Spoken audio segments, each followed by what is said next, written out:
516. CAERADENOIR. SH*T. The ground erupted at my side, lifting me into the air and sending me spinning. My crest flared, and wind pushed at my shoulders and heels, riding me before I touched down lightly onto the churned soil of the battlefield. Mana ignited in my Decathian regalia, an illusory smoke and flames wrapped around me, disguising my physical form before jumping from my body and springing up into a handful of dim copies of myself. An instant later, a black jet of void wind and soulfire seared the ground only a few feet to my right, passing through one of my duplicates.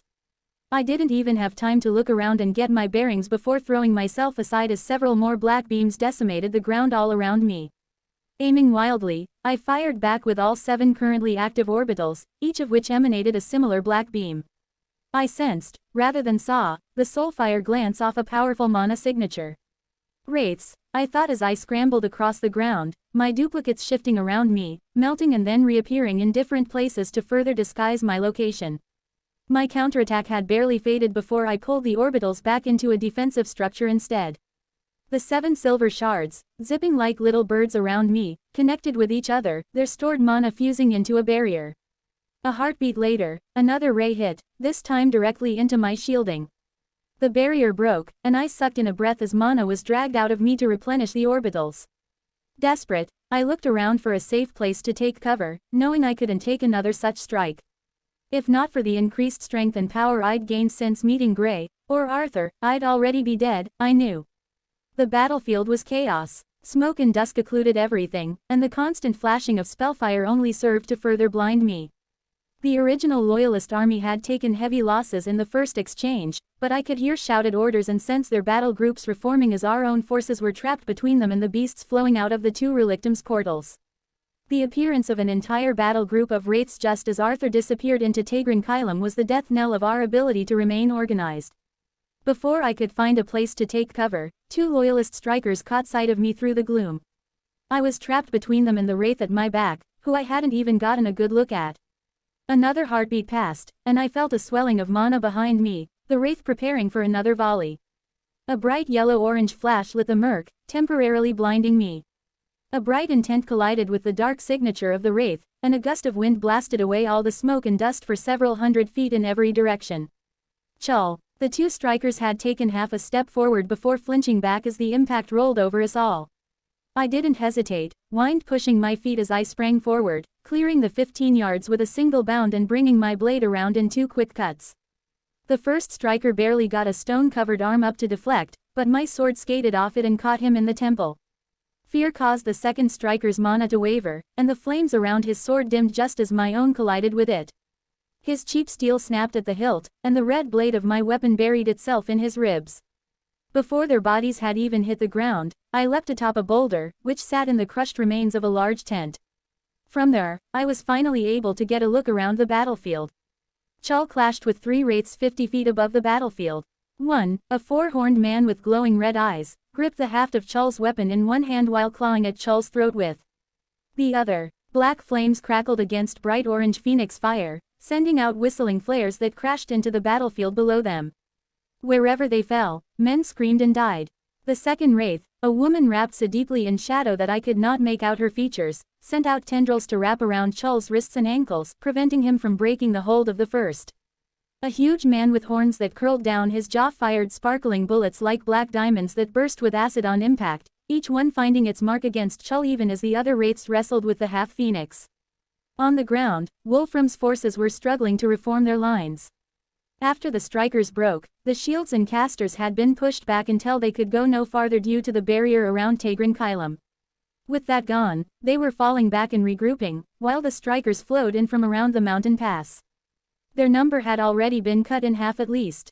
Our own soldiers had also been forced into a defensive position, however, huddling beneath the protection of their shields and a roving cloud of void magic controlled by Ceres, who I couldn't see through the chaos. Up on the ridges, monsters still poured out of the Relictum's portals.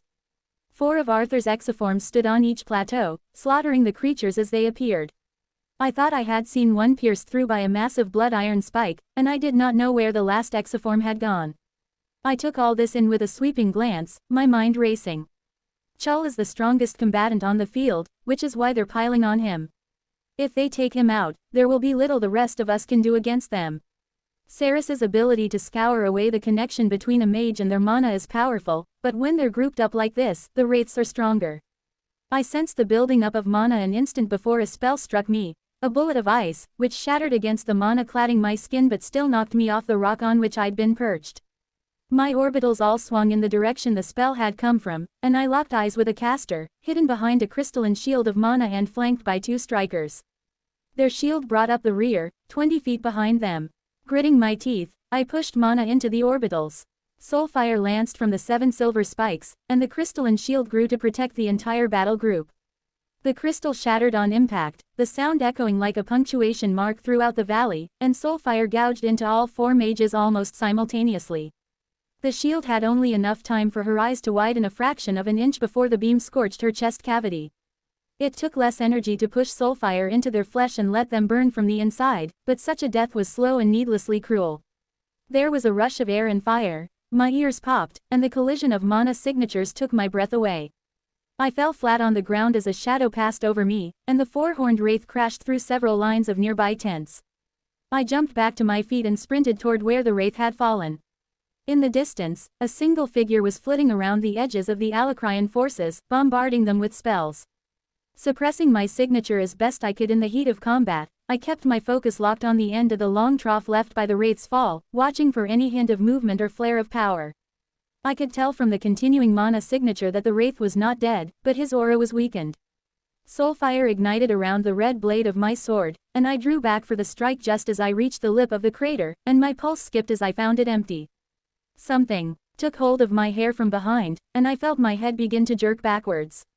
Reacting in the only way I could think of, my weapon, already poised to strike, twisted in my hands to adjust the angle of the blade, then chopped down through my long hair, shearing it cleanly off.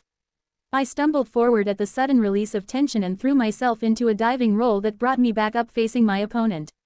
The 4-horned wraith stared down at the handful of my dark blue hair, his nose wrinkling as if in disgust. How barbaric, he grumbled, tossing my hair to the ground at his feet. Then, his eyes shifted to mine. Tell me, mage, what is your blood name?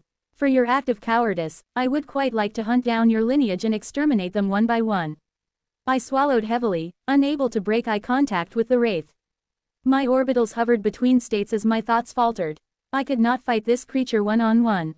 My Decathian regalia was flush with mana, but I withheld the effects of the spell. Even with my illusions, turning and running was likely to result in an even quicker death than attempting to fight. The wraith scoffed, scared silent. No matter, you're Vritra born, someone will be able to identify your head after I rip it from your neck. He took a casual step toward me. Smoke and fire poured out of me, hiding my body and forming into a dozen identical copies. The wraith hesitated, his eyes sweeping across the collection of indistinct forms before locking directly on my own. A wry smile twisted his features cruelly. Pathetic. You really don't. A volley of spells struck the wraith, but he didn't move, didn't even flinch. 2 battle groups of mages were rushing toward us, split off from the main force. The wraith raised one hand, and a black fan of soulfire and void wind emanated out from him. Conjured shields shattered like glass as the fan bisected all 9 mages in an instant. As the magic retracted, their bodies splattered across the ground, each one cut cleanly in 2. I pushed even more mana into my regalia, focusing on losing myself in the midst of the copies.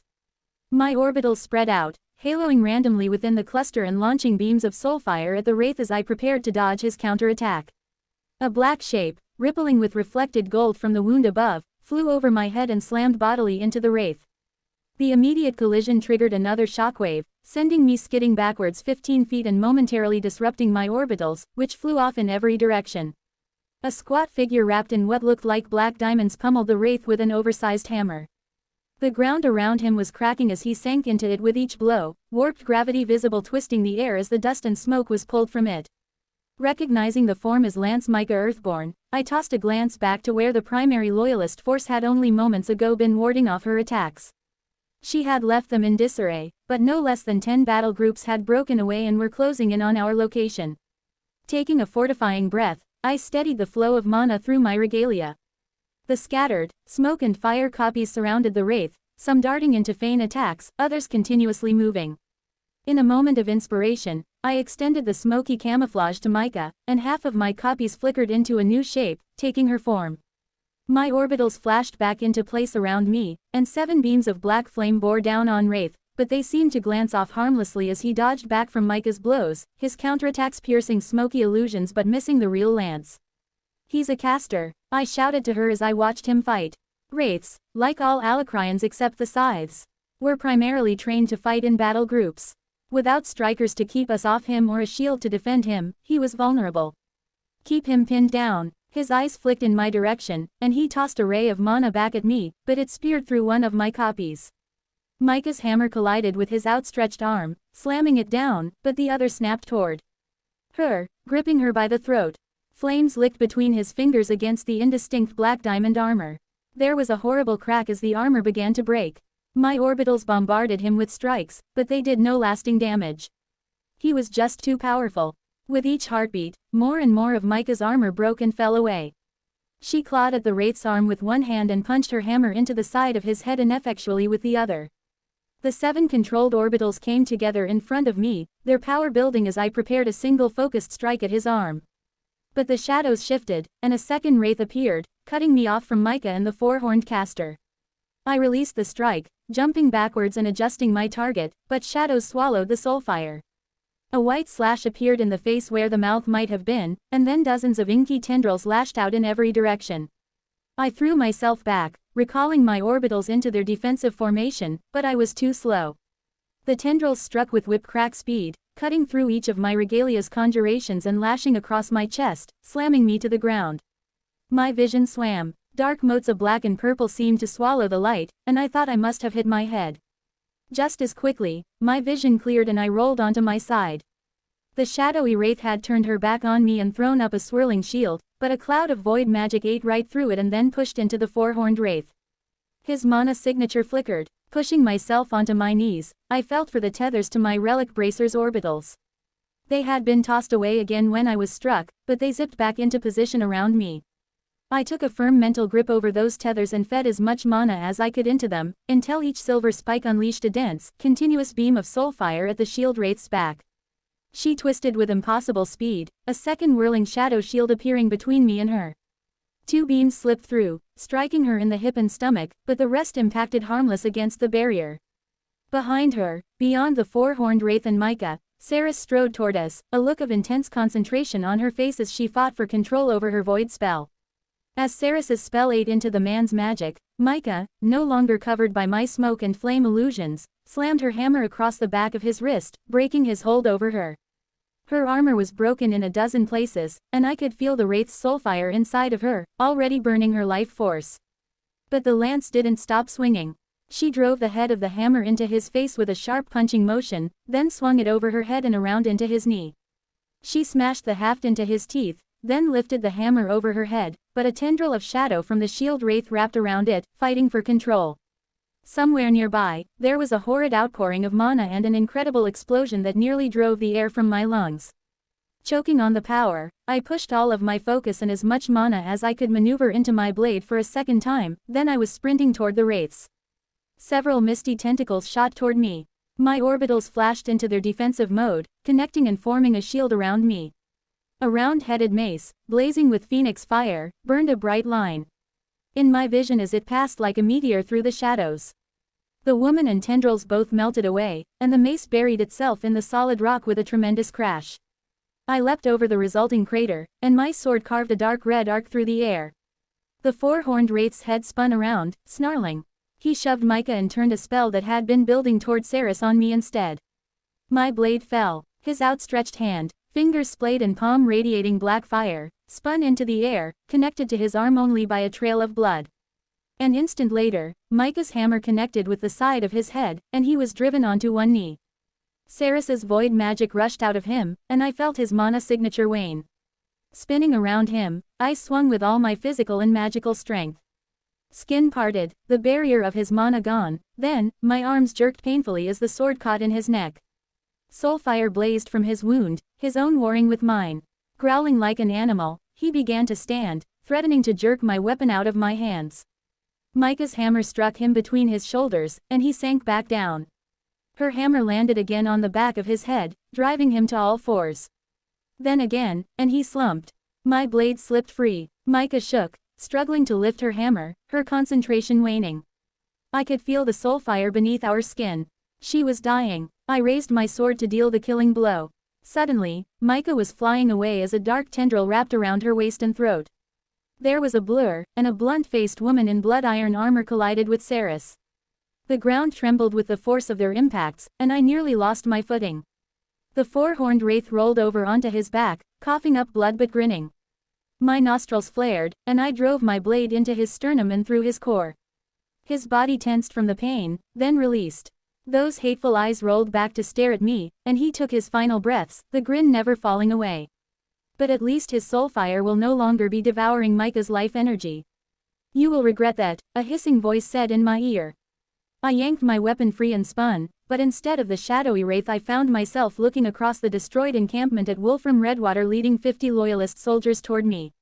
I couldn't see Micah. Saris and the spike-armored wraith clashed in the distance, their struggle having already taken them far above, nearly to the mountain peaks.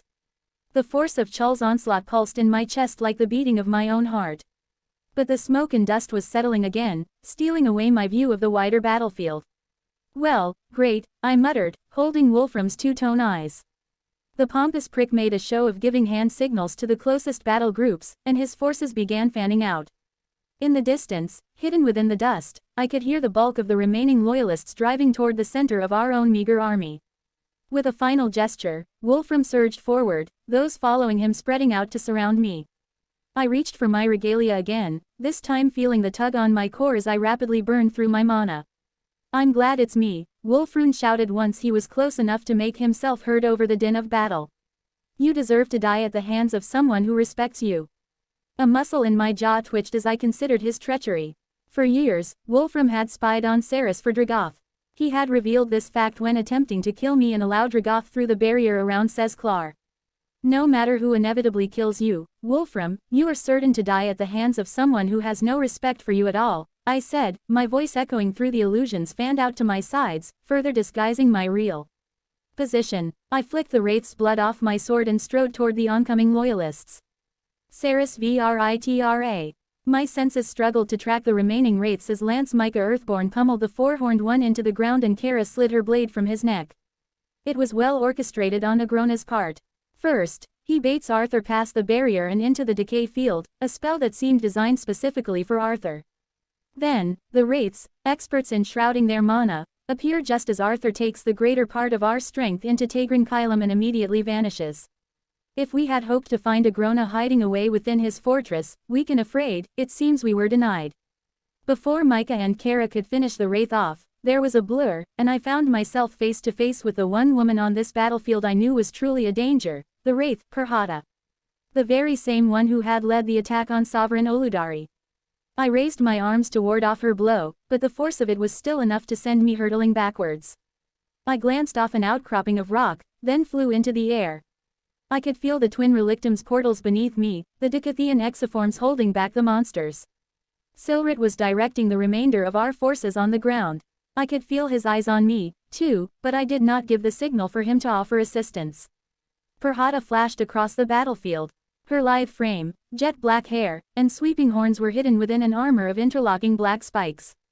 Mana coalesced in my hand, elongating into a black, many-tailed whip. I flew to the side and snapped my wrist, and the whip cracked. Dark purple flames danced down the length of each tail as they impacted Perhata. Her blood iron armor combusted, turning into a bomb. Burning spikes exploded toward me and rained down on the battlefield below, but there had been no body of flesh and bone inside.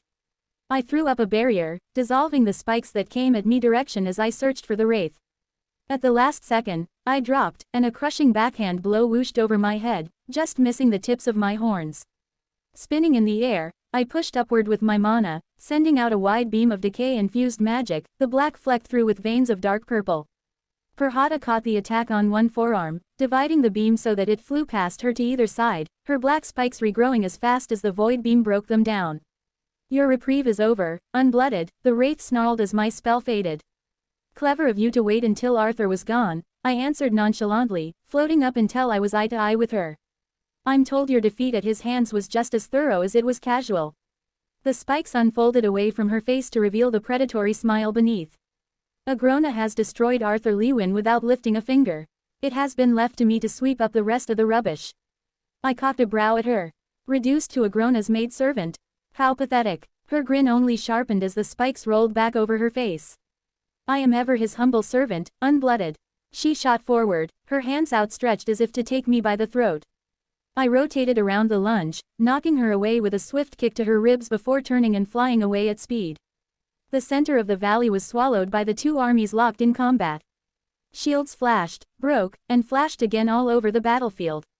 Despite the Loyalists' losses, they still greatly outnumbered our own forces, but Silred was loose in their back lines, carving down casters and shields like so many stalks of wheat. Two more of Arthur's exoforms had fallen under the endless tide of monsters. Chul was pinned against the nearby cliffs by 3 other wraiths, which meant one wraith was missing. I suddenly slowed, my body growing heavy as black spikes grew like frost from my own shadows, beginning to wrap around me just like Perhata's armor.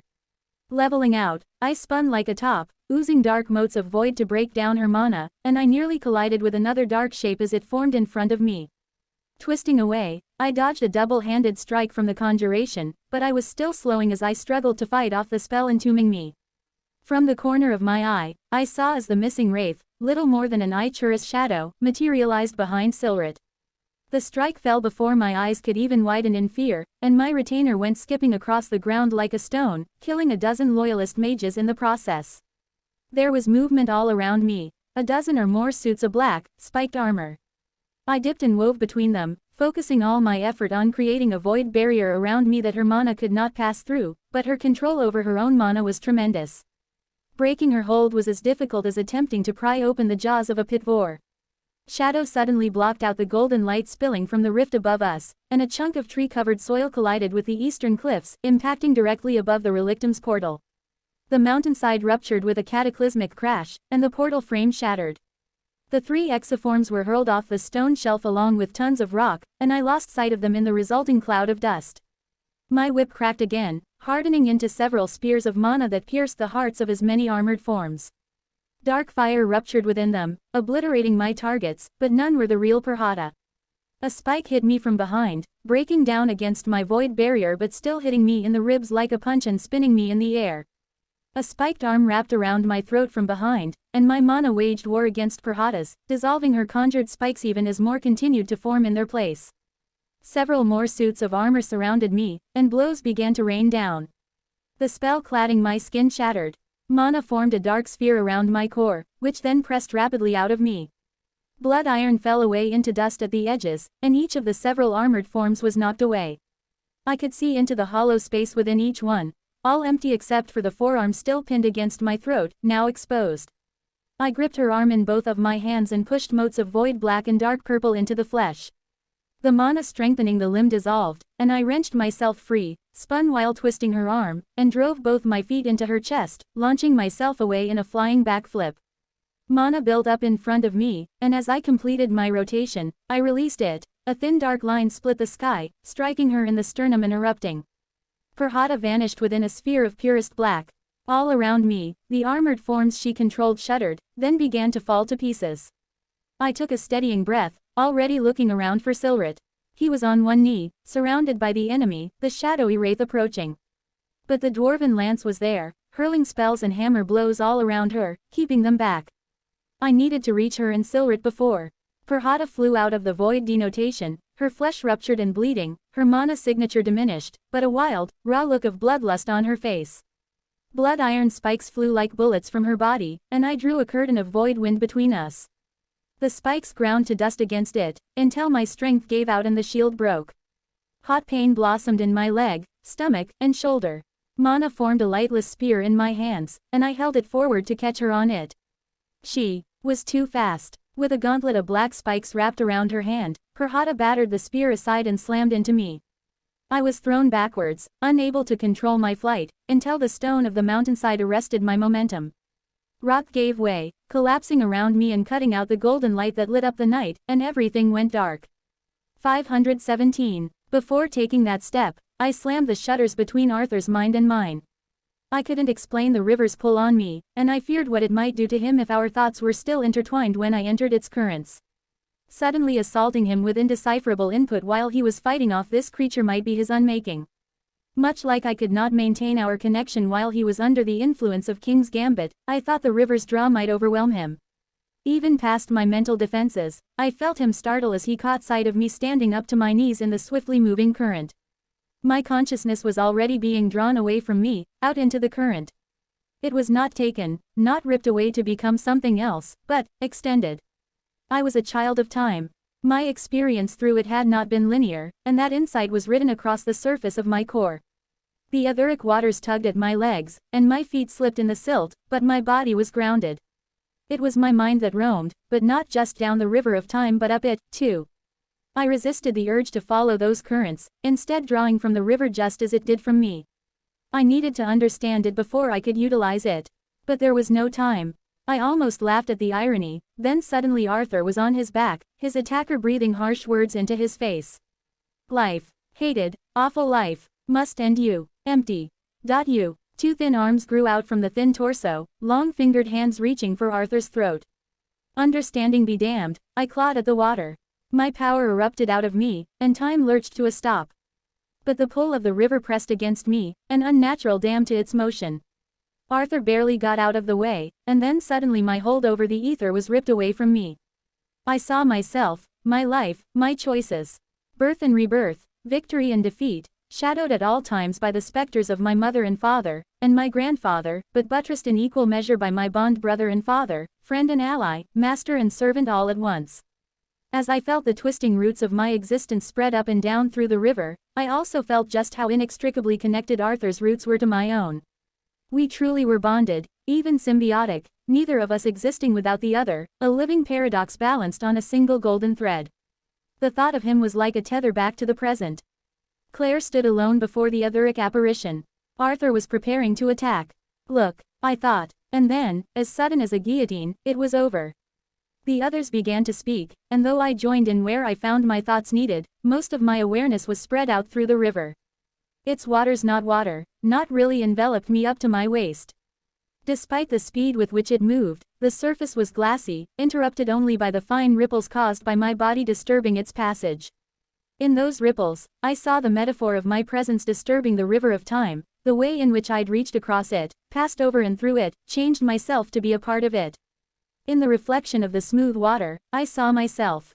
I was far beneath the surface, my arms flailing, the current dragging me away. What are you seeing? Arthur's voice asked in my mind. What does the river feel like to you, Arthur? Danger. It feels more like the void than the void itself. Because it's time. It only flows in one direction, at least, for most people. But for me, Arthur, I can see everything. My words settled between us like a physical barrier as my sense of present self thinned and my eyes focused in on the drowning, flailing reflection before me. If Arthur answered, I did not hear. Almost without meaning to, I reached down, took my reflection's hand, and drew myself out of the river. This reflection sat on the water's surface, coughing and choking. Breathe, calm your heart, take control. The words came back to me like an echo, like a memory, and I said them in the same detached way I'd reached into the water. This power will swallow you whole if you let it. Take control. Sylvie. I looked up from where Veray, Regis, and I sat with our backs to the empty, incomplete space that gave me vertigo to look at. Arthur was standing on the shore, shouting at Sylvie, who was standing stomach deep in the strange, smooth river. Don't worry, she's all right, Regis said as I started to stand, his words stopping me in place. Unsure, I watched Arthur, but he'd stopped shouting. It looked like he was nodding, and he took a step back from the shore. She's dealing with something pretty heavy, from what I can tell. My brows rose at Regis's words, and he continued. She's blocking herself from our connection, mostly, but it's a little in and out. Confusing, really, but she doesn't seem to be in pain or danger, and she told Arthur to focus, so. His lupine shoulders rose and fell. Anyway, better focus on our own side of things. Of course, I said, settling back into the black sand and looking at Veray.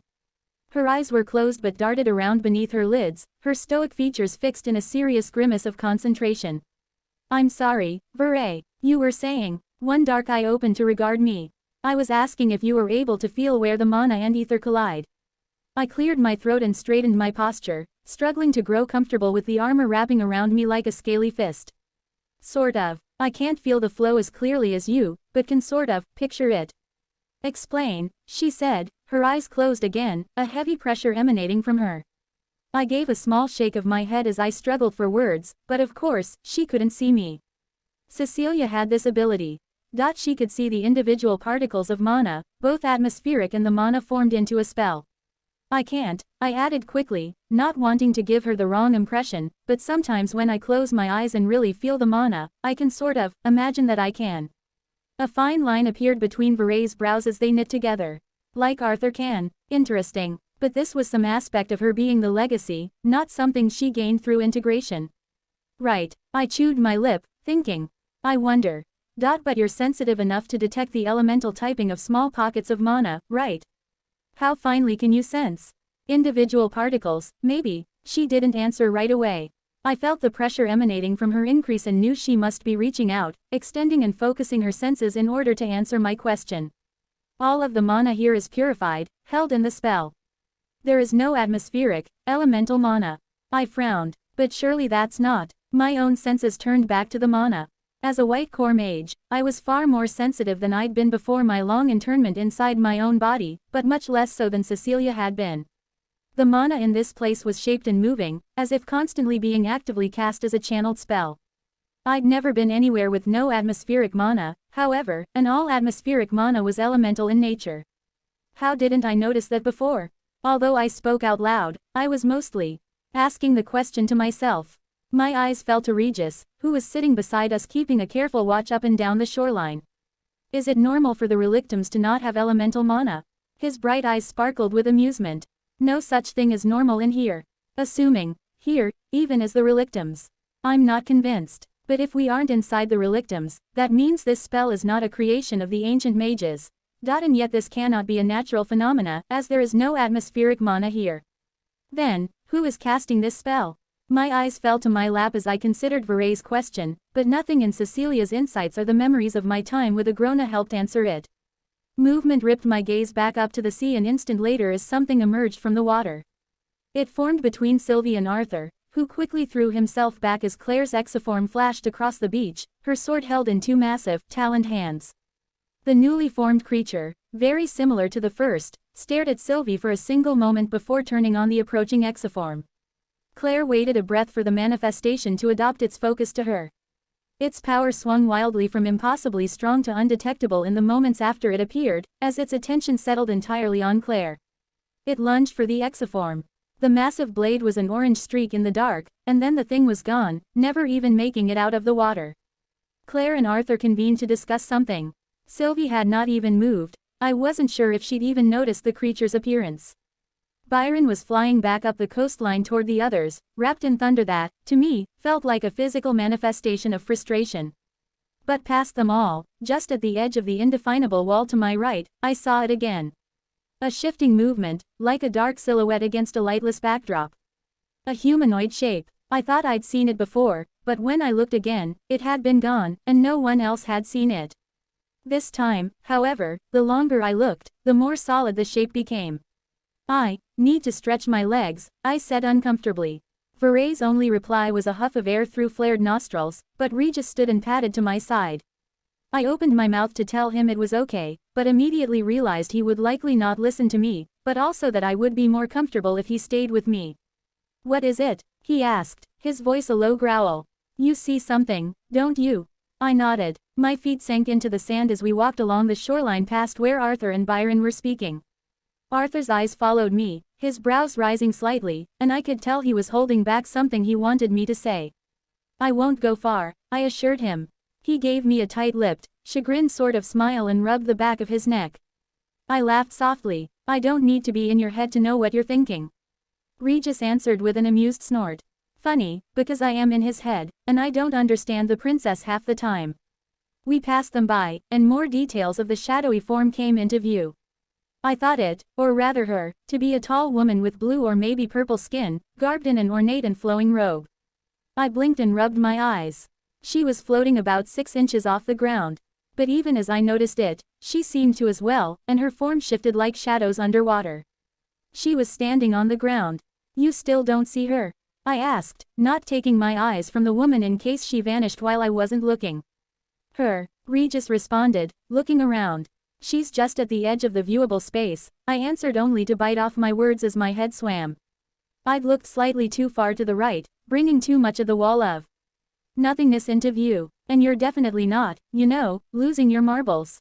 Cracking. Going bonkers. Off your rocker. I get your point, I said, interrupting his litany.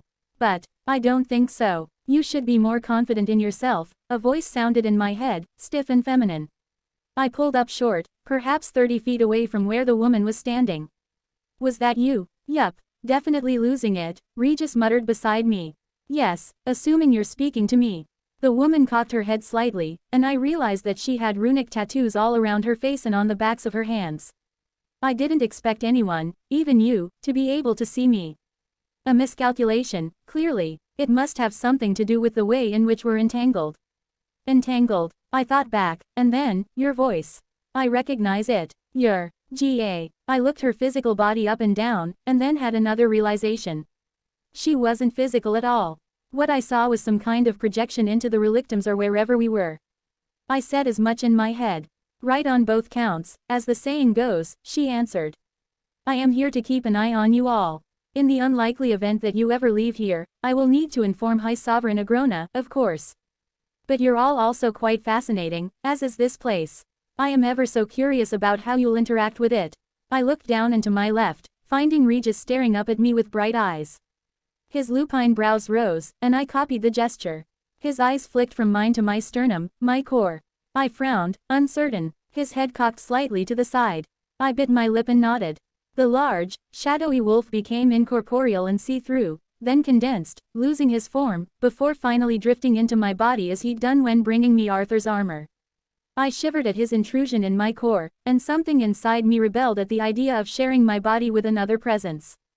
But there was also a distinct thrum of power that radiated out through my body, seeming to warm the armor resting snugly against my skin, which felt comfortable within the alien landscape. What have you learned about this place? I asked GA after a moment, shaking off the queasy feeling in my stomach. It wasn't the first question that came to my mind, but I'd seen how loyal she was to Agrona. I didn't think there was anything I could say that might sway her to our cause. Are you asking because you think I might inadvertently give you some key piece of information that will reveal how to escape? GA answered, her voice flat and matter of fact. Whoa, I can hear her, Regis's voice sounded in response, his mental voice raspier and a little bit deeper than his audible voice. So you're the famous GA, huh? The encyclopedia lady. She cocked her head slightly. Fascinating. You are the conscious entity known as Regis, a being born of a chlorite, the condensed mana of multiple powerful magic users, the will of Arthur Lewin, and the relictums itself. To the extent of my knowledge, none among us ever anticipated such an evolution of etheric magic. The Asura are well known to craft sentient weaponry and new lifeforms, but you specifically, the way you are bound to Arthur Lewin, simultaneously a part of him and yet your own conscious lifeform are truly extraordinary. I felt my jaw tightening with nerves as I listened to her speak. Whatever. I was surprised by and uncomfortable with the amount of information she had. Truly extraordinary is going to be the name of my memoir, Regis shot back, his emotions rolling out into me. He didn't seem to share my nervous energy. And you are amusing, as well, GA answered, though there was no humor in her voice. I expect your brand of forceful, immature humor is donned as a shield against your fears that, in the end, you are nothing more than a weapon for another to wield. Regis' hackles went up, as if ready to lunge. You don't know me. The woman's face was sharp-lined and severe, her smoky blue skin darkening at the thin, straight line of her lips. Perhaps not yet, but I am beginning to. I am, as you put it, the encyclopedia lady, yes. Regis gave a very human-sounding snort. Listen, whatever, lady. But if you're going to stand here and mentally undress us, you're going to have to pay for the privilege. I suddenly grew uncomfortable. I knew I was fidgeting and utterly failing to keep my expression in check, but I suspected the Jinn projection didn't exactly need to read my facial tics to understand what I was feeling. Lady Aerolith, I jumped, letting out a little gasp as I spun to find Byron standing a few feet away. My hand flew to my chest, pressing against my thundering heart as I let out an embarrassed laugh. He held up his hands, palms out, looking equal parts abashed and concerned. Forgive me, You've been standing here motionless for some time, and I just wanted to make sure you were well. His eyes slipped past me to where Ga was standing, though he gave no indication of actually seeing her. Just puzzling things out, I said hesitantly. He nodded. It seems it will be up to you, Veray, and Arthur to get us out of here, while Claire guards us. A muscle twitched high in his cheek. I will leave you be. He spun on his heel, and before I could think to say anything else, he lifted off the ground and flew away, resuming his patrol down the coastline. He doesn't see his role, Ga said in my mind. His perception is too narrow to understand the scope of his own journey. I waited for her to expand on that thought, but she only stared at me. A worried jolt shot through me from Regis. Sylvie. I half turned toward her when a mental shockwave struck me. I collapsed onto my hands and knees, gasping. I didn't remember being so close to the water, but suddenly the lapping wake was up to my wrists and I was back in Telmore City, watching Arthur kill himself to keep me from Caudale and Nico. Or no, I was in Xyrus, Lucas Wykes dragging me by my hair. And in the Elshire forest, abandoning my position because I thought I could hold off the enemy all on my own. In Idleholm, looking up at Nico, realizing that I couldn't escape. Easy, just breathe, Sylvie's voice sounded in my head, clear and clean as a silver bell. I looked around. Where are we? Arthur, Sylvie, Regis, and I were standing atop a mountain peak. Below us, I recognized the wall, or what was left of it. A large piece of Epheotis had struck it directly, smashing the huge stone wall to rubble. But it wasn't just the wall. As I turned around to look at the world, all I saw was smoke and ruin. Xyrus, far to the west, had fallen from the sky. The beast glades were a smoking black hole. The small glades sprouting up across the face of Elenoir had been wiped away in fire and rubble. Everywhere I looked, huge, broken islands had crushed craters into the ground. Even parts of the Grand Mountains had collapsed. Is this? My throat constricted and I couldn't finish what I was trying to say. No, Sylvie answered. A second voice echoed behind hers, just at the edge of hearing or maybe in my head. This hasn't happened. Right now, the dwarves, phoenixes, and exoform pilots are all working to keep it from happening. Asura of every race are desperately clinging to the edges of the wound to keep it from expanding. She paused, and a weary sigh escaped her. But this is the future. Or one possible future, a likely one, even. This is what happens if we don't escape. If we don't close the wound. She trailed off and turned to face it. The rest of us followed suit. The colossal tear in the sky was no longer raining masses of land.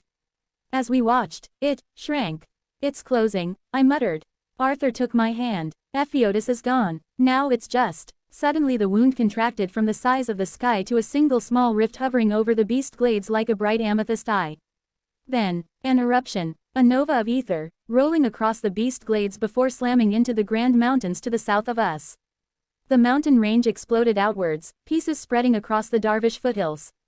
The nova continued expanding, wiping the world clean behind it, breaking the world as it passed. Destroying everything. A wall of violet light washed out everything else. We were back in the relictums, standing in a row on the beach, staring away from the ocean, into the incomprehensible nothing. I blanched, tried to look away, except the curtain. The words spilled out of me, choked with tears, which I hadn't even realized were falling. But how? Arthur stood to my left, Sylvie to my right. Regis was on the other side of Arthur, then Claire beside him. Veray stood beside Sylvie. Arthur and Sylve took my hands from either side, and we all linked hands in a line. This is the future too, isn't it? Arthur asked, looking past me to Sylvie. My stomach roiled. This isn't real. She smiled sadly and shook her head. But it can be. I can't quite. I gasped as someone pulled me back from the water's edge. I scurried backwards like a crab, then collapsed on my side, breathing hard. Regis was trembling in my core. I could tell immediately that he was diminished, but I didn't understand what was happening. I looked up into Veray's face, her dark eyes wide, her face even more pale than normal. What in the abyss was that all about? I'm not sure, I admitted, the words hoarse through my constricted throat. Sylvie was still standing in the water, though her eyes were now on me. Arthur was picking himself up off the ground and shaking off black sand, looking stunned. Byron was with him. Claire was moving farther down the beach. Another of the manifestations was forming out of the river 100 yards away. The source of warmth and energy that was Regis, now small and dark, oozed out of me to pool on the ground before taking physical form. Now the size of a puppy, his normally blazing mane was only a low, flickering flame. I'm not super stoked about this, he grumbled tiredly. Veray's brows shot up. I figured something out. We waited for the others to join us. Even Sylvie came to the shore, though she left the river hesitantly, and kept tossing furtive glances back over her shoulder into its depths. Arthur, Regis, Sylvie, and I seemed to be sharing a fatigue and soul ache after Sylvie linked our minds and projected us into those potential futures. None of us spoke, instead taking a moment to recover while Veray explained. Something is actively working the mana into this spell, constantly and with incredible force. It wasn't cast on this place, and it certainly isn't coming from outside. I don't think it's part of the way this place was built, or designed, or however you want to describe it. Veray paused and looked around at us. It's the river, the ether. The mana isn't hurting the ether, it's the other way around. Byron grumbled low in his throat, shooting a look at Arthur before saying, "Do you mean, the things in the river that keep attacking us are casting some kind of spell?" Veray crossed her arms, frowning with concentration as she searched for a way to explain. Her eyes went to Sylvie for help. Ether is semi-conscious. We know that it can retain intention. Fate itself is just the concentrated awareness of pure magic. But this isn't fate, Arthur cut in. It's certainly aware of us, but it's not, here, in any sense of the word we understand. I think, he met and held my eyes. I think it's set to get what it wants whether we get out of here or not. Fate is an aspect of the greater form of all ether, Sylvie continued, raising her brows at Arthur. I think this might be another aspect. The body. Arthur's mouth opened in a small "oh" of surprise, then closed again, his entire face scrunching in thought. What fate is fighting against is this unnatural constraint. The ether wants to be loose, to move naturally, expand and settle. Like sugar stirred into a cup of tea, Sylvie added, her tone suggesting she'd just thought of the connection herself. Maybe this is its way of concentrating on some kind of form of maintaining control, Sylvie agreed. I rubbed the bridge of my nose, struggling to keep all this straight while still weak and half sick from what we'd seen of the potential future. But how does that help us?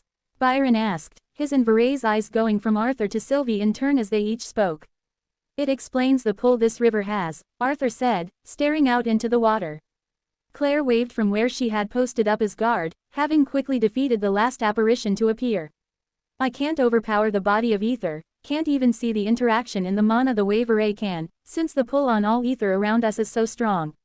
I rested a hand on Sylvie's shoulder. But we saw the curtain, the way out. That was in our future, so we know that we can get out of here. That was one future, Sylvie corrected, her words directed to Veray and Byron. But just because I saw that Arthur can create a portal back doesn't mean I understand how to do that. She grimaced, then looked past me, staring fully into the vertigo-inducing blank space behind us. Her face turned a shade green, but she did not look away. But I do know that it's going to take a lot of ether. We all understood what she meant. Arthur had already expended a large portion of his reserved power. And we still have a deity to fight after that. I stared at the dark purple waters flowing swiftly by. A nearly infinite source of power. But one that he couldn't access. Suddenly I felt eyes burning against the side of my face, and I faced Sylvie. She was giving me a meaningful look. Knowledge and time shined within her golden eyes. I saw, reflected in them, the end of everything. What had Arthur said about fate? I think it's set to get what it wants whether we get out of here or not. Is that what you want, GA? The end of all life, all potential life in this world?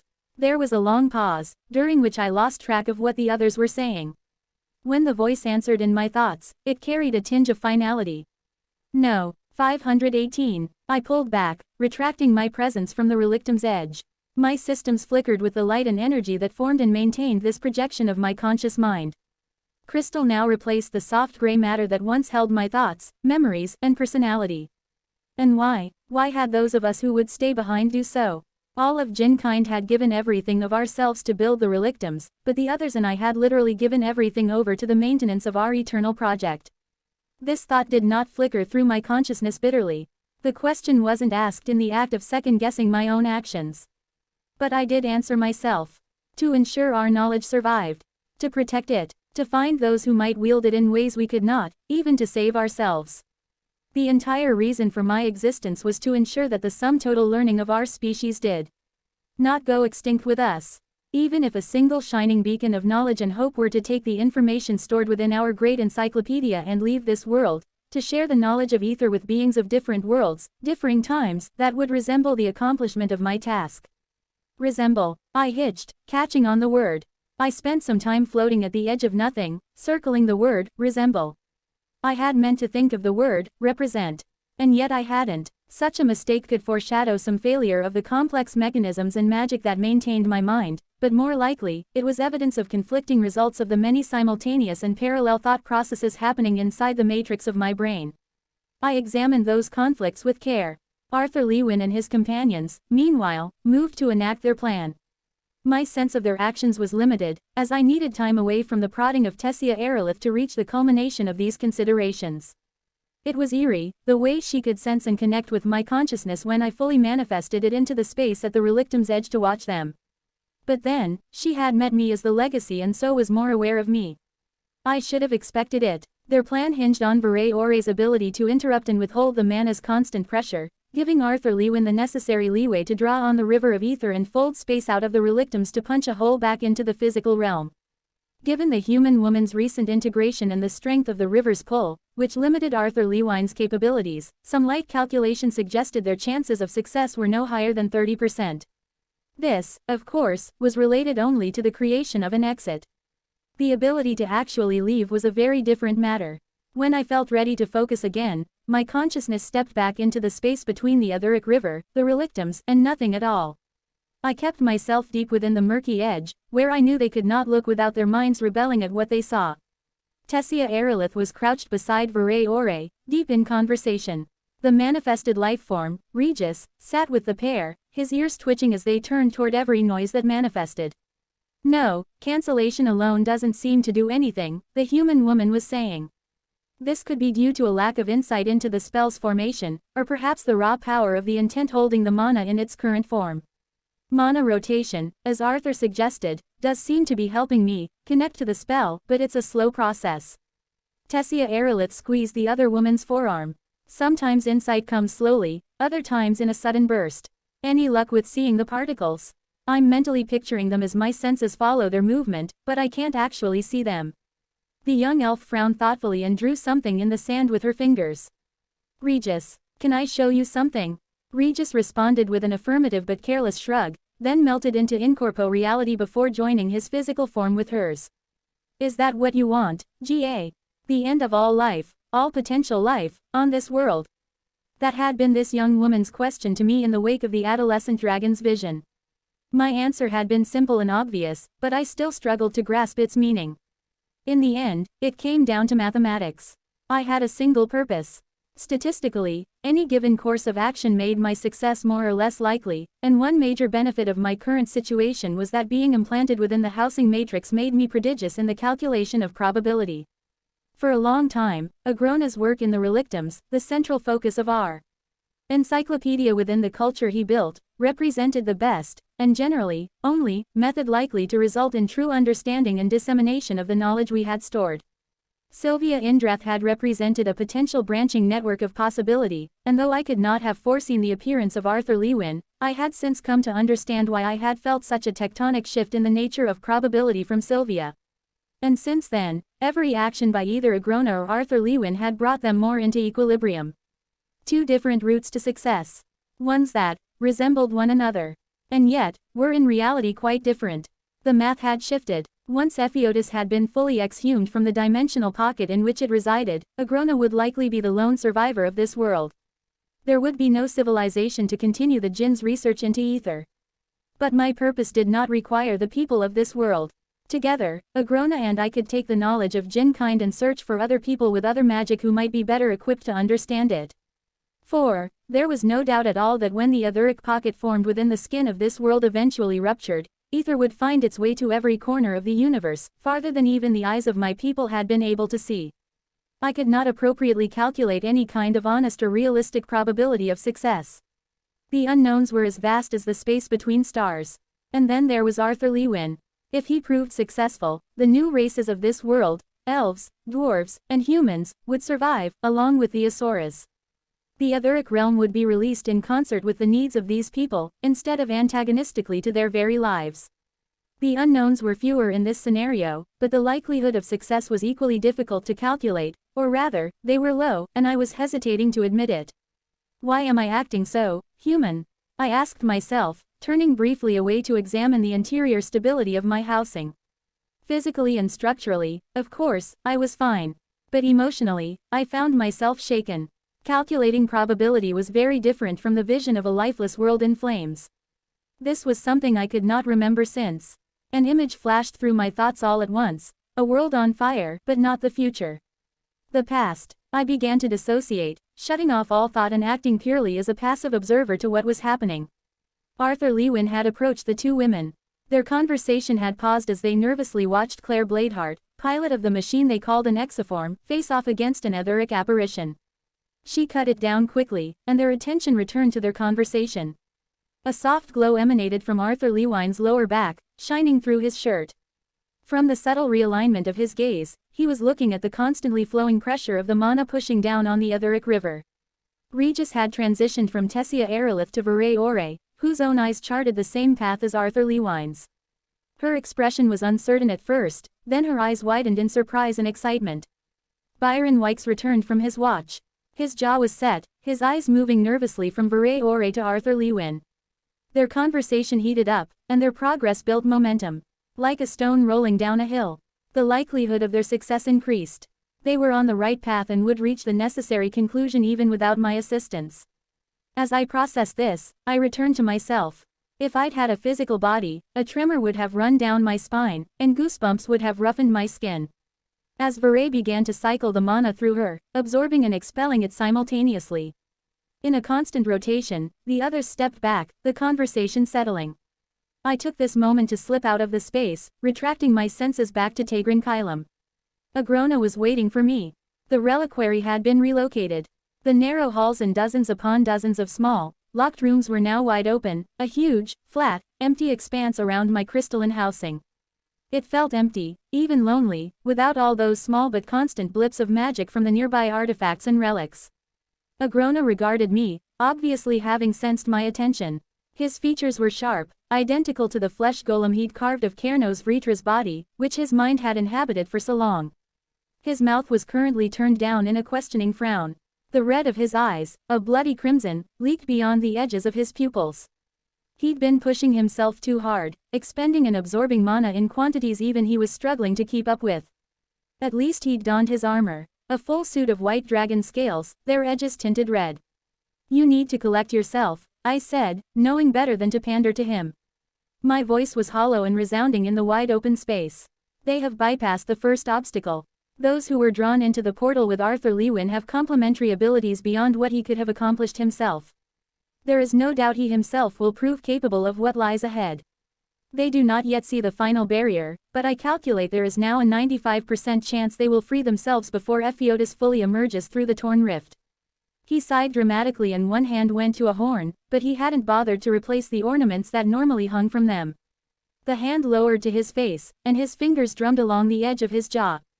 Well, no matter. I suppose disappearing him into an inescapable void wouldn't have been the thrilling end our saga deserves, would it? He chuckled, then turned away, appearing to look at nothing.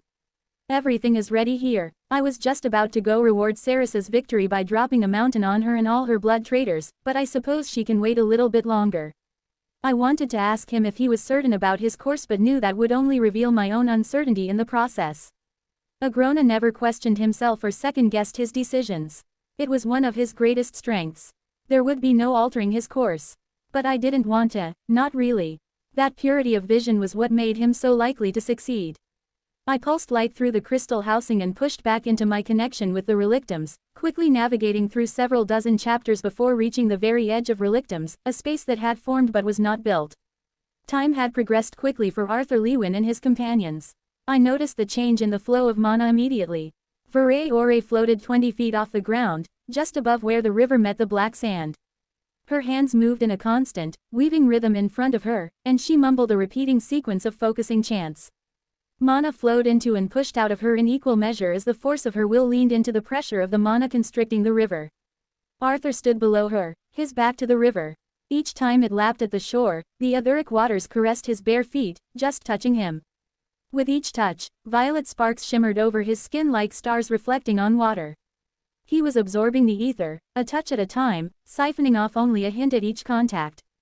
Tessia, Byron, and Sylvie stood off to the side, exchanging nervous glances as their attention shifted between the two casters and their guardian, who was fighting three of the river's apparitions. Regis seemed to have melded back into his master. The ether was growing agitated, moving to defend itself. Not just hateful of their presence, but growing more desperate in its attempt to eliminate them. They would likely already be dead if not for the relictum's rules leaking out into this space and inhibiting the ether, encouraging it to meet strength with strength. Wrath, but not unleashed, I mused. Given enough time, the ether forming into these apparitions would likely realize it didn't have to follow the rules written for the rest of the relictum's creature. Space began to fold within the spaceless, senseless wall as Arthur absorbed ether in small bursts from the river and used it to manipulate space itself. His light-colored hair floated up from his head, and Jin runes glowed from beneath his eyes. I circled around to better watch what he was doing. Tessia saw me immediately. "You're back," she thought, her mental voice soft. "I thought maybe you'd decided to leave us here." "My purpose is only to monitor you," I answered, standing beside her. Tessia and her companions stood awkwardly, not fully able to watch Arthur due to the disorientation they would receive, not entirely willing to take their eyes off of the river, where Claire still battled on their behalf. Veray's push on the mana slowly strengthened, allowing Arthur to absorb more ether from the river. This increased the response from the apparitions, which threw themselves at Claire like rabid terns into a thresher. Sylvie stood with one foot in the water, her eyes closed but darting behind the lids. Byron was motionless, but static electricity built on his skin and occasionally crackled across his armor. "Arthur, the waters," Sylvie's voice was distant, nervous. The river was now lapping at Arthur's ankles on each shoreward lurch. The others stepped back nervously. There was a purple, etheric glow shining under Arthur's skin, highlighting his channels. The shifting space, moving under Arthur's application of ether like the strings of a violin under the bow of a master musician, began to harden. Something out of nothing. It crystallized, one bead at a time, like a curtain of black-purple glass. Each crystal was sharp and fragile. Despite his control, a simple pulse of mana or ether would likely bring the entire construct crashing down and expose him to the full weight of the incomprehensible space beyond. Sylvie had both feet firmly in the water now, up to her shins. The river surged out and then back in, a tide created by the push and pull of mana and ether. With each swell, it rose higher up Arthur's legs. "It's too much," Sylvie said, an edge of desperation in her tone. "Arthur, you can't control it." "I don't, exactly, have a choice," he answered through gritted teeth. "Help him," Tessia's voice sounded in my thoughts. "There is nothing I can do," I answered her truthfully. Pressure was building around and within Arthur as he continued to siphon away energy from the river and output it through the runes on his back, shaping space. He gritted his teeth, and violet light gleamed in his eyes as a bright crown appeared atop his head. His etheric spell quaked, the crystalline curtain tinkling like glass. A few beads fell and cracked on the ground before dissolving into the black sand. "He's losing too much ether back to the river. He can't sustain his spell," I thought to Tessia. Sylvie had moved behind him, her consciousness mingling with the etheric waters. I could feel her trying to redirect its flow, to settle its rocking tide.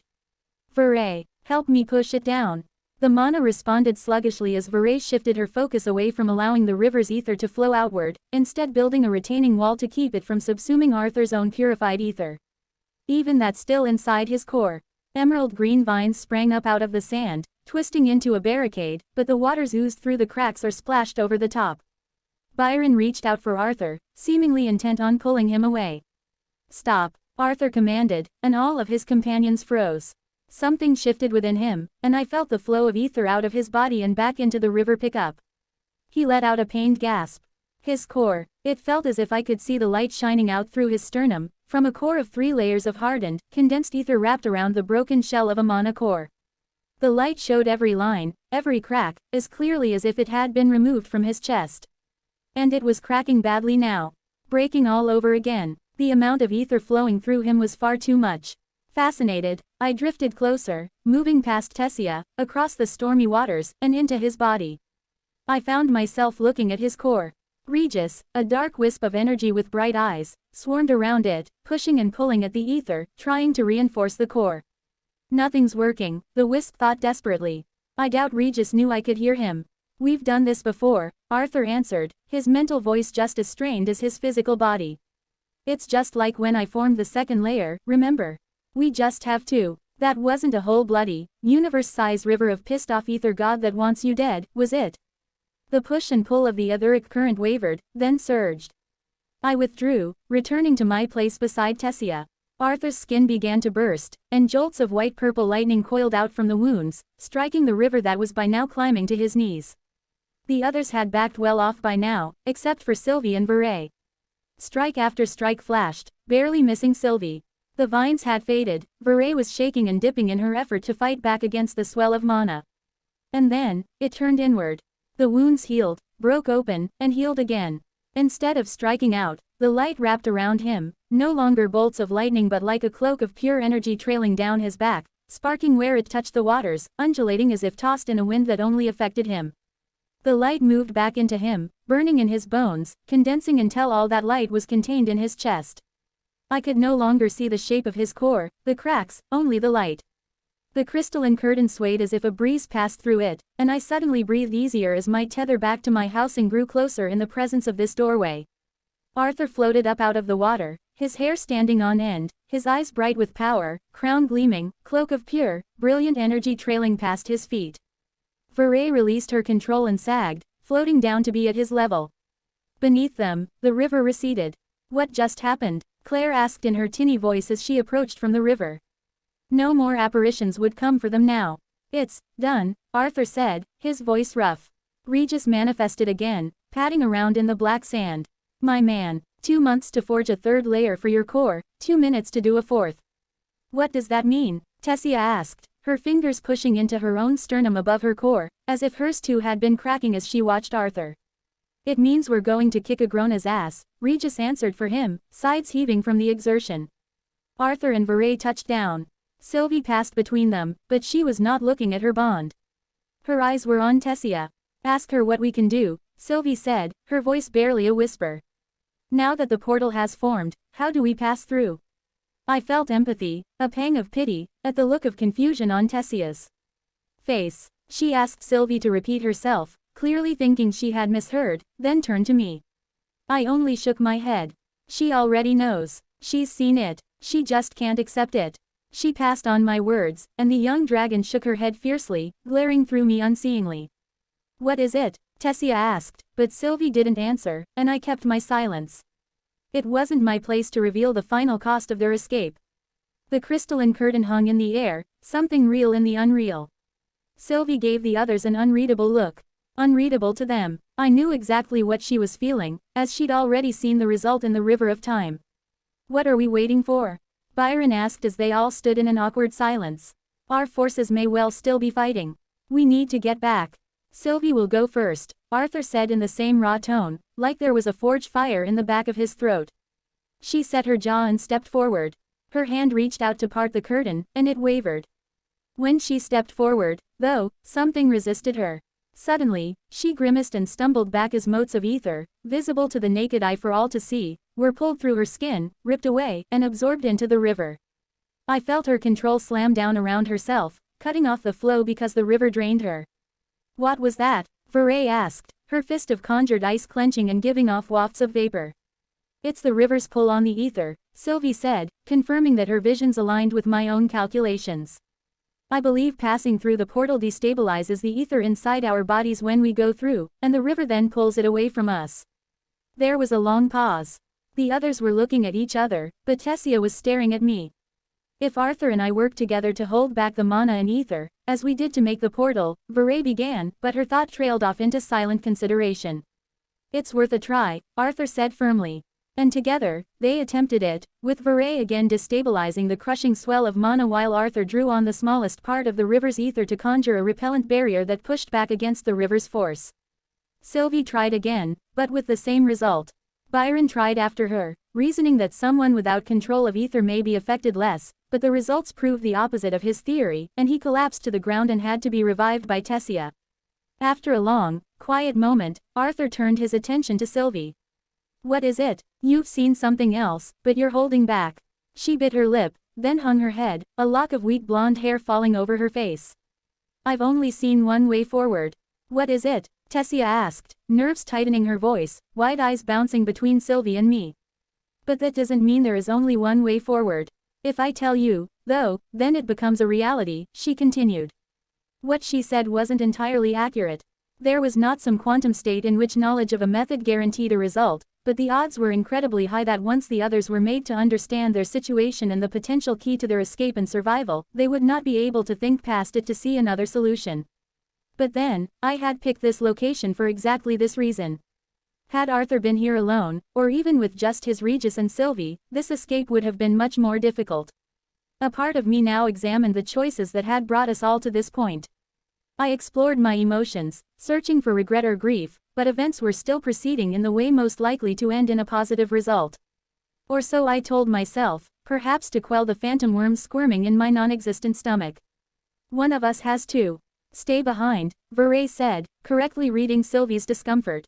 Sylvie's lips pressed tightly together, her head cocking slightly, eyes still on the portal. But why? How does that help anything? Tessia blurted out. She wheeled on me. You said you'd help us. No, I answered. I simply agreed that the destruction we saw is not what I want. Sylvie straightened, setting her jaw. She looked much older. I can only tell you what I've seen. It doesn't answer the question of why. While the rest of you have been working, I've spent much of my time reaching out to these etheric apparitions that continue to attack us, attempting to communicate, to come to some understanding. But all that resides here is the rage of uncountable dead, their essence congealed into these monstrosities. A static of etheric light rolled down Arthur's arms. The creatures manifesting here are resistant to the river's pull. If they weren't, they would be drawn down river and never attack. In the potential futures I saw, an etheric apparition was able to shield our own ether from the river's pull. Arthur feathered his fingers through his hair, his face falling. Your ether was being pulled out of you when you tried to go through the portal. Sylvie nodded, and I saw full understanding cascade down Arthur's features. Byron had been staring hard at the others' faces as they spoke. The gears of his mind were clearly turning, struggling to keep up with a conversation in which only half of what was meant was said aloud. Then I saw as his understanding also clicked into place. He turned while the others were distracted, looking into the portal as if it were the jaws of death itself, the crystal's teeth that would chew him up and spit out something else. He began striding toward it. Byron, Veray snapped, grabbing his wrist. He did not look at her, did not meet her eyes. His expression was hard, his jaw rigid, shoulders set. He'd made up his mind. You've all done your part. It was quite neat and tidy, everyone needed, everyone playing a specific role. Fate, I think, is still toying with us. Clearly, this is mine. When Veray didn't release him, he pulled gently but firmly away from her. I'm a soldier, Veray. A shield between those in my care and that which would do them harm.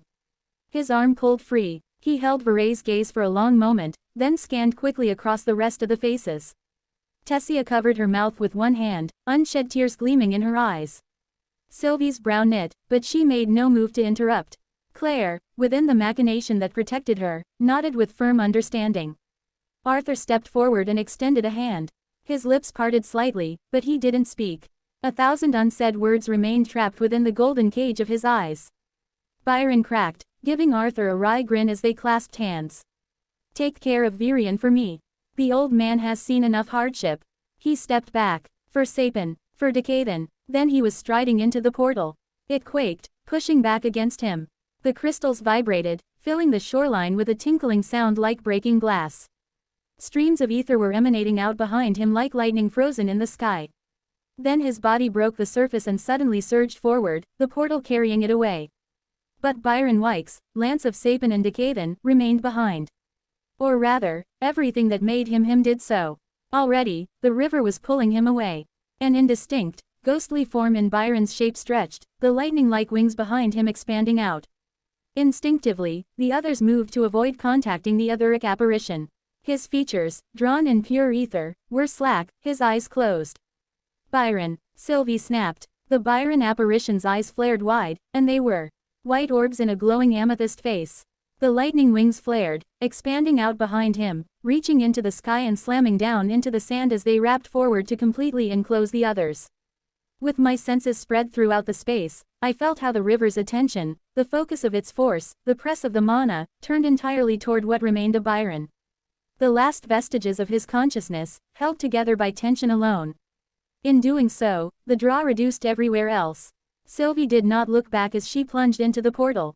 Veray followed her, though she stopped at the curtain's edge, staring stoically into the storm that was her compatriot. Then, she too was through. Tessia squeezed Arthur's hand, then led Claire in her large exoform into the portal. Regis stood by the portal, waiting for Arthur. Arthur gazed into the storm that was Byron Wykes. "Thank you, Thunderlord." Then he, too, was gone, and Regis with him. Byron's wings were pulled behind him, into the water. He stretched, losing his form, and the ether that made him up drained away into the river. The portal began to collapse, the crystals falling into the sand, where they broke down and became just another part of the shoreline, just as Byron had become a part of the river. I was not alone. Turning, I found myself looking at a man-shaped being of pure light. Limbs, torso, and featureless head of entangled golden threads, the light of which seemed to distort and push back the black-purple of the etheric realm.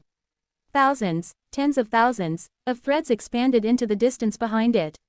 I knew the feeling of this presence, I had felt it before. Not just when it spoke to me, saved me from the backlash of Agrona's simulacrum being destroyed, but in my connection to the wider magic of this world. When it spoke, the light emanating from its body rippled and pulsed. You stayed your hand, did not intervene, either to hinder or aid. You have aligned yourself in a place of balance between the two forces, Agrona Vritra and Arthur Lewin. The likelihood of either proving victorious rests on a knife's edge, I answered, knowing it would understand my meaning. Can you separate the part of yourself that has given over to hate for Kejus Indrath? It asked. Can you maintain this dedication to your task? Or will you prove little more than the etheric ghosts who lash out here? I considered my answer carefully. I can't calculate the outcome of the coming conflict, so I gain nothing by involving myself in it. It must unfold as it will, but you know this, because you are withholding this information from me. I startled with a sudden realization. Or you yourself have no sight or understanding beyond this moment. Is the confluence of these powers really so great that the entirety of the future hinges on it? Fate didn't answer. It didn't need to. A single thread extended out from my chest to connect with the being. I reached out an intangible hand that was really just a manifestation of my consciousness and strummed the string with my index finger. Light pulsed out in both directions, and I felt a spark of understanding. You've used me since the beginning, but always by connecting your own needs with my goal. The destruction of this world makes a successful outcome less likely for me, even if it guarantees your own fulfillment and releases the constrained ether. But the threat of this destruction makes Arthur's success in his goals more likely. The sides are brought into balance, nearly perfect equilibrium. There is no single path to be navigated down the river of time, only those made more or less difficult by individual choice, the voice answered. Your choices will be instrumental in the achievement of your goals. And then, the figure began to fade away. I stayed there for a while, in the gloom, the whisper of the river and the pull of a wider universe letting me forget, for a moment, what I had become, and what I needed to do. 519. The portal was not instant or frictionless. It was not biting and painful like the one that had trapped us. Instead, I was stretched across an impossible distance, one foot in the etheric realm, the other stretching toward the physical world. My eyes bulged, my heart thundered, blood swelled my temples, threatening to burst my skull. I'm being spaghettificated. Beside me, Regis was a long, thin fiber of dark energy, half incorporeal. His voice in my head was weak and echoing. I snapped forward suddenly, and my feet landed clumsily on solid ground. The existential discomfort of the portal was instantly replaced by a deep, resonant ache inside my core.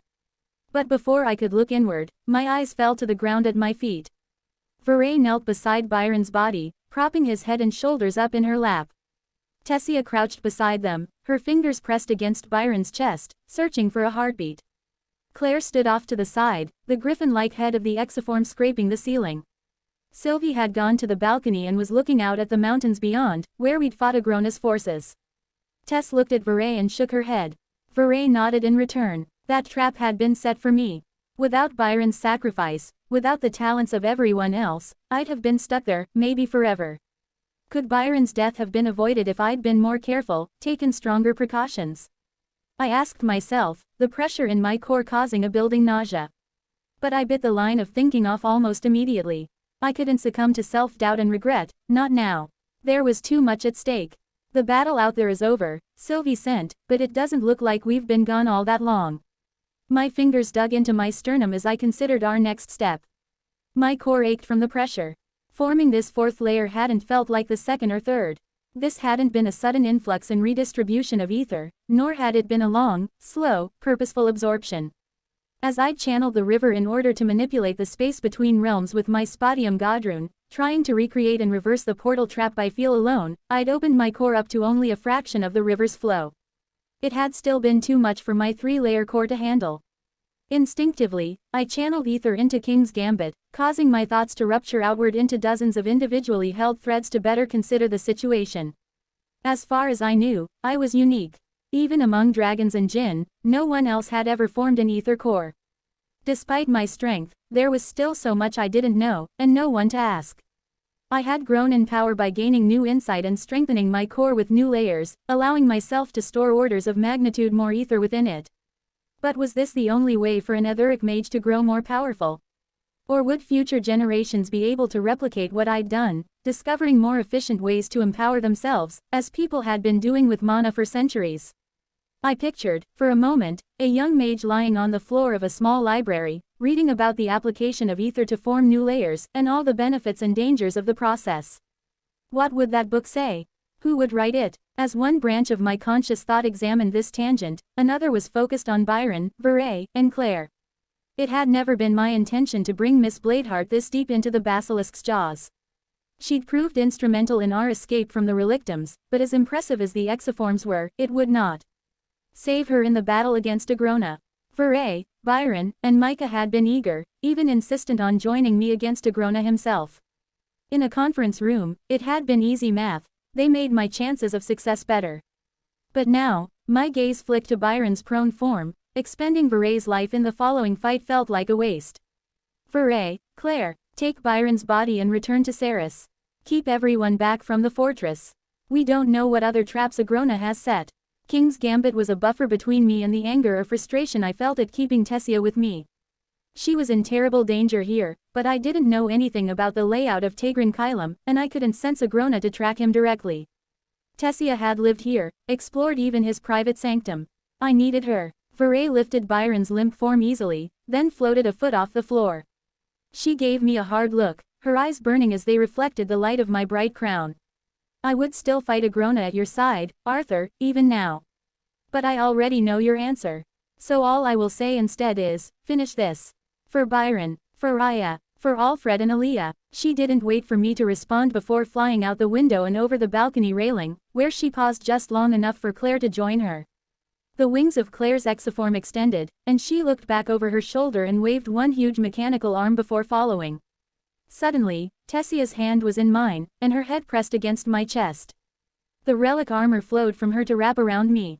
She stared down at me, her hand now separated from mine by the fine scales between us. I guess it thinks you'll need it more than me, she said, trying but not quite succeeding to sound stoic. I knew it had responded to my singular focus on Agrona. One distant sliver of my consciousness acknowledged the inherent selfishness of the moment. My instinct was not to protect Tessia at all costs but to seek every advantage for myself in the coming fight. A separate thread answered that defeating Agrona and stopping Ephiotis from falling out of the sky was how I protected Tessia. Her and everyone else. I squeezed her hand harder, then let go and gestured questioningly to the door. Where should we look first? GA, was all she said, and together we stepped out of the study and into a wide, arched hallway lined with stuffed mana beasts. I stayed a few steps ahead as Tessia guided us through the dense catacomb of halls and chambers. Sylvie and Regis brought up the rear. Although we readied ourselves to be attacked at every turn, there was no sign of any other life within the fortress. Even focusing King's Gambit into Realmheart, I couldn't sense any mana signatures other than our own. Twice, we reached stairwell doors that opened on solid walls, one of which had, out of order, carved into the stone blocking our path. An entire floor had been transformed into a maze, the hallways and rooms moved around to create the paths in an obviously ramshackle fashion. He's toying with us, I said when we reached a path that dead-ended into a window, over which was a sign reading, Emergency Exit. Sylvie hummed her agreement, infantile distractions to confuse and frustrate us. Tessia let out a long, steadying breath. This doesn't feel like the action of a cornered deity. Personally, I'd prefer it if he was desperately trying to keep us away, Regis grumbled. The death field in Relictum's portal had the appropriate air of gravitas, you know what I mean. This is just insulting. Finally, when we arrived at the chamber leading into what Tessia described as Agrona's private wing of the fortress, we were again brought up short by an unexpected sight. A dragon's skull had been wedged into the doorway, holding open two huge, fire-scarred doors. The mouth yawned wide, forcing us to move through it in order to keep going forward. Is it my mother? Sylvie asked, paling. A sickly heat rushed up my neck as her emotions leaked into me. With King's Gambit actively buffering me against my own emotional turmoil at the disturbing thought, I laid my memory of Sylvia's features over this skull, comparing the size and shape. I didn't answer Sylvie's question. I didn't need to. One by one, we stepped through the jaws and out the back of the skull into the chamber beyond. A wide red carpet had been laid down, extending beyond the room and into the next. The jaws creaked slightly as Sylvie passed between them, and there was a whisper on the air that I couldn't make out. A cold, bitter hatred stirred like bile in my guts. I squeezed my bond's shoulder. This will be over soon. A voice oozed out of the stone around us. Such confidence. You have always thought very highly of yourself, Godkiller. We all froze, looking around. Ether flooded through my channels, collecting in my limbs and hands as I prepared myself to react. Ah, but do I detect a little jumpiness? The voice continued. It was a rich, jocular baritone. There was no question who it belonged to. Well, come on, then, come on. Rude to keep your high sovereign waiting, especially when you time your visit so poorly. I'm quite busy enjoying my victory, but I suppose I can always make time for my daughter and her pets. The carpet led through several lavishly decorated chambers before descending a strangely placed staircase, which seemed to have been carved out of the middle of an already existing room. The stairs descended into a large, barren, empty space. It seemed to be an entire level of this wing, empty except for a single structure. There were no walls, no hallways, just one giant empty space. At the very center, a large podium, topped with a glowing crystal and surrounded by revolving rings of stone, seemed tiny in the emptiness. The crystal structure was identical to those I'd seen in the Relictum's ruins. Tessia confirmed a moment later. Agrona stepped around the edifice, bathed in the crystal's glow. Welcome, honored guests, to the heart of Tegrin Kylum. The Agrona before us was identical to the flesh golem that had been imprisoned in Ephiotis. He was about equal to me in height, but his branching horns made him look much taller. He hadn't replaced the ornamentation that once dangled between the prongs. Instead of their previously gaudy appearance, the black, sharp-pointed horns like antlers added an imposing air to his features, enhanced further by the red-tinged armor of white scales that clad his body from throat to heel. My jaw tightened as I looked more closely at the armor. Agrona cocked his head, brows rising. Oh, that look on your face. He laughed deep in his chest. I know what you're thinking, but no, I did not make my armor from the body of my once beloved. Bringing her skull up from the dungeon to welcome you into my home, Sylvie dear, now that was what Sylvia would have wanted. But she could not protect me in life, not even from herself. I would not trust her to do so in death. He made a show of brushing gauntleted hands down the front of the armor as if flattening the scales. Although, it certainly is possible this was some relationship of yours. I didn't get a name before I flayed him. Honestly, I'm glad you're here. It's nice to have a reason to pull the old gear out of the closet, you know. His grin sharpened into something hungry. One should really try to dress for the occasion, and being reunited with my daughter and the foster son I never had here, on the eve of my ultimate victory, well, it does demand some finery. I followed, Agrona's blathering with one thread of my mind while the others focused elsewhere. The crystal was flaring, light jumping through it rapidly, and I could feel the attention of the Jinn projection housed within it spread throughout the room, her senses like physical tendrils in the air. She was no doubt feeding Agrona a constant stream of information about every prickle of our skin or rising of a hair on her neck, reading us like books. But her senses weren't the only thing in the air here. I didn't need to activate the Spatium Godrun to feel the push and pull of an extra-dimensional boundary. It was why he'd emptied out the chamber, to allow more room for him to condense and play with some kind of pocket dimension, not unlike the one I'd hidden in while navigating the fourth keystone. That, of course, was how he'd defeated the assassins Kejus had sent, I realized. It seemed almost too obvious now that I was standing so close to the fold in space. Agrona had learned some trick that allowed him to form pocket dimensions of his own. How he'd done it was an interesting question, but not the most important one. Why was space folded in this room? Another trap. With the assistance of King's Gambit, I began to knit together a dense collection of theories that painted a clear picture.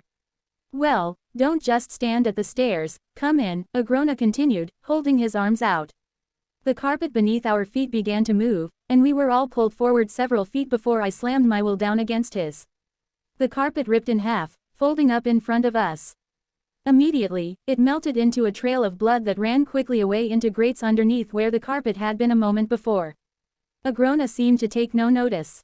Tessia Aerolith, Tess, Cecilia's meat puppet, good to see you again. Who'd have thought that you'd be your own woman again one day with a fully functioning body and shiny new white core, a nice trick, that, by the way. Imagine, working so hard to be freed of all purpose and everything that makes you special. You could have ridden on the shoulder of greatness, but now you will be nothing at all.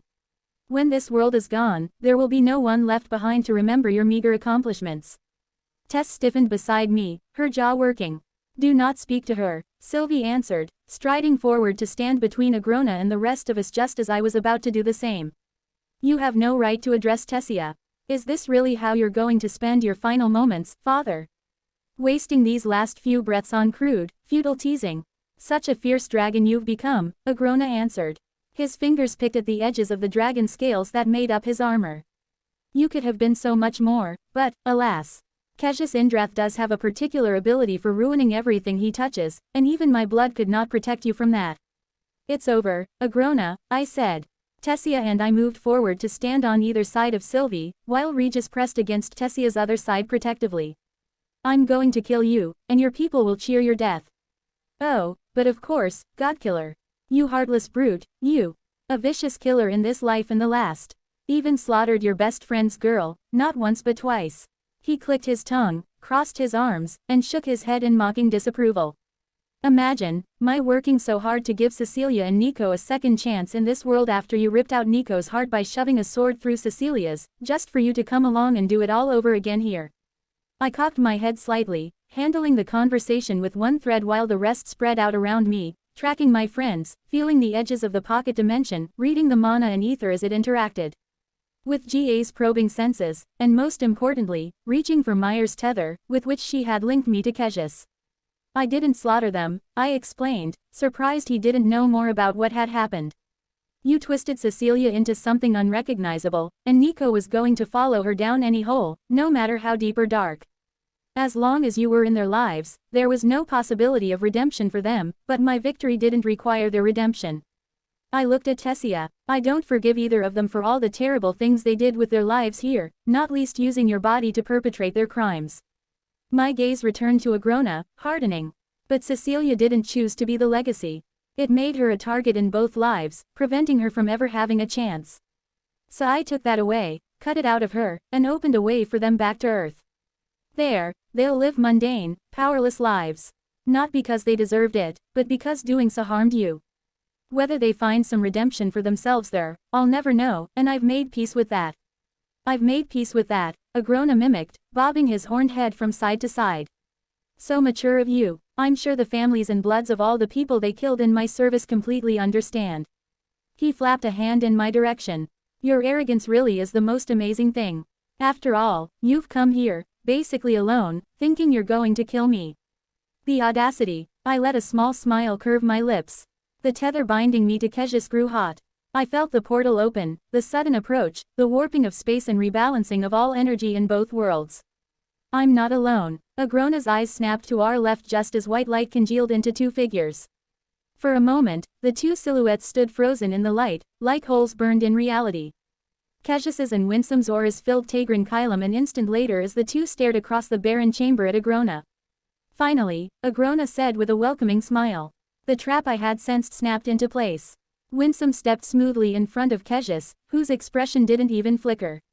Ether flexed around him as he physically gripped the edges of the pocket dimension before they could close around the pair. Behind Winsome, Cassius did not move, but the world seemed to be moving around him, reshaping.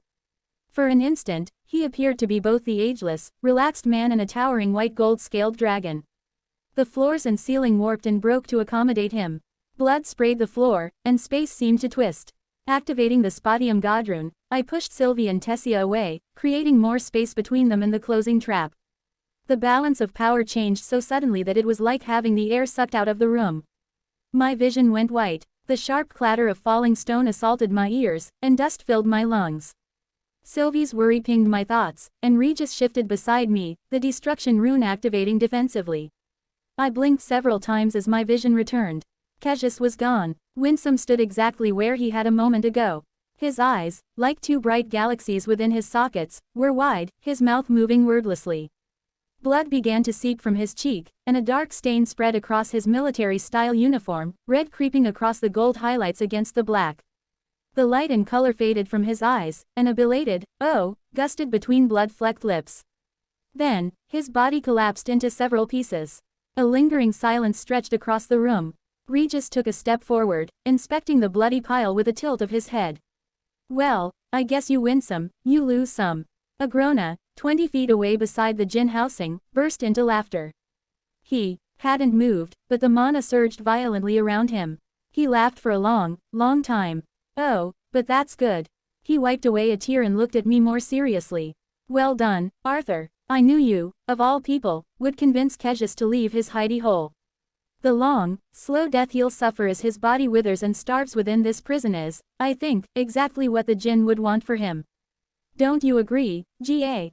Arthur?" It was Sylvie's voice in my thoughts. She was pulled back, unable to maintain a constant connection due to King's Gambit, but she let her uncertainty leak into my mind with her voice. Her fear was justified, but I didn't share it. "Don't you want to check in on him, make sure he really is contained?" I asked, my voice even, a facade of curiosity laid over my expression.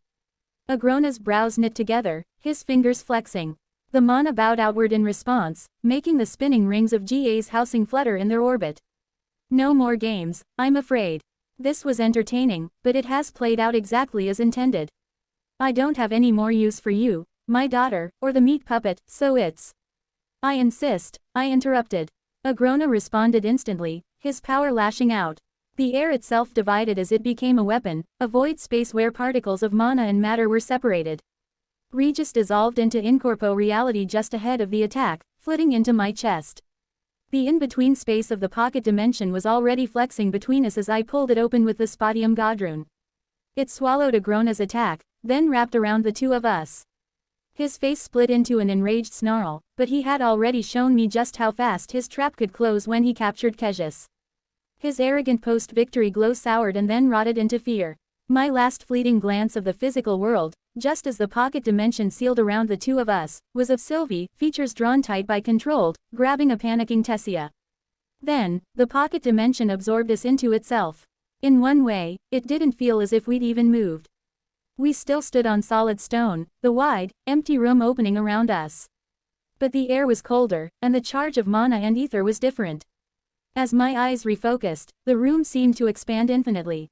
At the outskirts of my perception, a sort of fog lifted up, curving above our heads like I was looking at the inside of a snow globe. Cassius, standing 100 feet away, turned slowly to face us. Violet lightning seemed to spark through the thunderous purple of his irises. Agrona smoothed his features, putting on a wry, almost congratulatory smirk. He looked immediately diminished, small within the undefined extent of the pocket dimension. "Well, isn't that a neat trick?" His expression tensed, and his will pressed against the walls of the space, but the outside dimension pushed back, not allowing him to leave. "Impressive. You've, what, cocooned my pocket dimension inside another?" I shook my head, looking at him as if he were a particularly unintelligent child. That would have been more work than necessary. All it had taken was to condense the space around his pocket dimension as we'd been sucked in, barely a flicker of power through the Spatium Godrune. He couldn't open the space to leave because there was too much outside pressure pushing in. The only way out was for me to release the Godrune. Cassius was looking at me. "Winsome." I shook my head. "Dead." Cassius's nostrils flared as his head swiveled back to Agrona. But Agrona was still focused on me. "After all this, everything you've learned, you have the two of us locked in a box and you're still going to take his side." He rolled his eyes. "In contrast to his genocide, what exactly are my crimes? Making my people strong, fighting back against his authoritarianism, helping the last remnant of the Jinn race get justice for the genocide of her people." He was gesticulating with each word now. "I assure you, Arthur, if you weigh those dead at his hand against mine, his pyre will stack 100 times higher." The number was far greater than even Agrona knew, of course. I made a show of hesitating, considering his words. To my right, Agrona, whose crimes had been directly against me and mine. His war had killed my father, and far too many of my friends. He'd butchered Sylvia, who had loved him, and he'd ordered the death of my bond, his own daughter. Any one of his crimes condemned him to death in my eyes. But to my left, Cassius. He'd brought me into his world, trained me, named me an Asura. We'd clashed, yes, and those I loved suffered because of his order to wield the World Eater technique, but even that had been an act of war. I had made nearly the exact same choice in my previous life. No, Cassius's crimes weren't against me, but against those long dead. People I'd never known, civilizations that existed only as faint dots surging across a map in my mind. I don't agree with what Cassius has done, but I do understand him, I answered, releasing the gates of my core so that ether flooded my body, lifting me up off the ground. And when you're dead, and we've saved this world and Epheotis, we can protect it together. In a more human way. I didn't look at Cassius as I spoke. Agrona didn't appear surprised as he gave a bitter laugh. A fool right up until the end. I'd say he will chew you up and spit you out, but I won't let that happen. You are still trapped within the seat of my power, both cut off from your own. His face was slashed by a gruesome smile. Come, then, you have wished to die, and I am nothing if not gracious. 520. All color drained from the pocket dimension. Pale light wrapped around Cassius in the form of a dragon, while dark flames drew in shadows around Agrona. Cassius himself didn't move, but the dragon's jaws opened wide. Agrona, wreathed in flames, split, repeating images of himself appearing rapidly to the left and right, moving as if to encircle us. White fire flashed, momentarily blinding me as it swallowed the space where Agrona had been. I didn't blink as I poured ether into King's Gambit, pushing the Godrune's capabilities past anything I had trained for. My perception sped up, making time and the movements of the two Asuran God Kings slow until I could just barely follow along. The dragon's head turned one way, following the still-growing circle of shadowy, flickering Agronas, pure mana scouring away the air, the stone, and the shadows all at once. Cassius's own eyes followed the ring in the opposite direction, with each image flashing into a combustion of ether as his eyes touched them. My realm-heart-enhanced senses were drowned in the outpouring of mana. Agrona and Cassius seemed to be anywhere and everywhere at once. The unrestrained clash of their powers was suffocating. The stone beneath my feet shifted as the dragon's breath devoured the floor. I pushed away from the little atmospheric ether contained inside the pocket dimension, hovering just as the floor gave way, crumbling into a lower section of the castle. Ether spilled from me to congeal into a small vertical platform at my feet. Even as I planted my soles against it, ether also built up throughout my body, condensing until there was a sudden explosion through my muscles. I shot backwards, leaving behind a shockwave within the mana and ether, a short blade simultaneously forming in my hand. A second sequence of explosions went through my arm and shoulder, propelling the blade into a backwards thrust with so much force that I felt my bones. Spiderweb with fractures. The strike slammed into an immovable counter-force, and my momentum stopped, jarring me and conjuring a marrow-deep ache through my whole body. I looked down at a white gauntleted hand gripping my wrist. My eyes snapped up to meet Agrona's, and he raised a brow slightly. In front of me, there was a thunderous boom as the air of my supersonic passage slammed back together. Then Cassius's attack swallowed us. We vanished in a white fire of pure mana. A black shadow clawed through the white, and I raised my arms to defend myself. The impact sent me flying backwards out of the flames. By the time I caught myself, ether had collected along my wounds, fusing fractured bone and split flesh. The flames subsided, and for a moment, I was looking at the hollowed-out core of Tegrin Kylum. The floor, and several below it, had caved into a pile of smoking rubble. While the ceiling was still collapsing, the chambers above us twisting and melting at the edges, as if they weren't entirely rendered in this extra-dimensional space. Cassius still hadn't moved except to float a few feet into the air. His fine clothes remained unruffled, not even a hair out of place.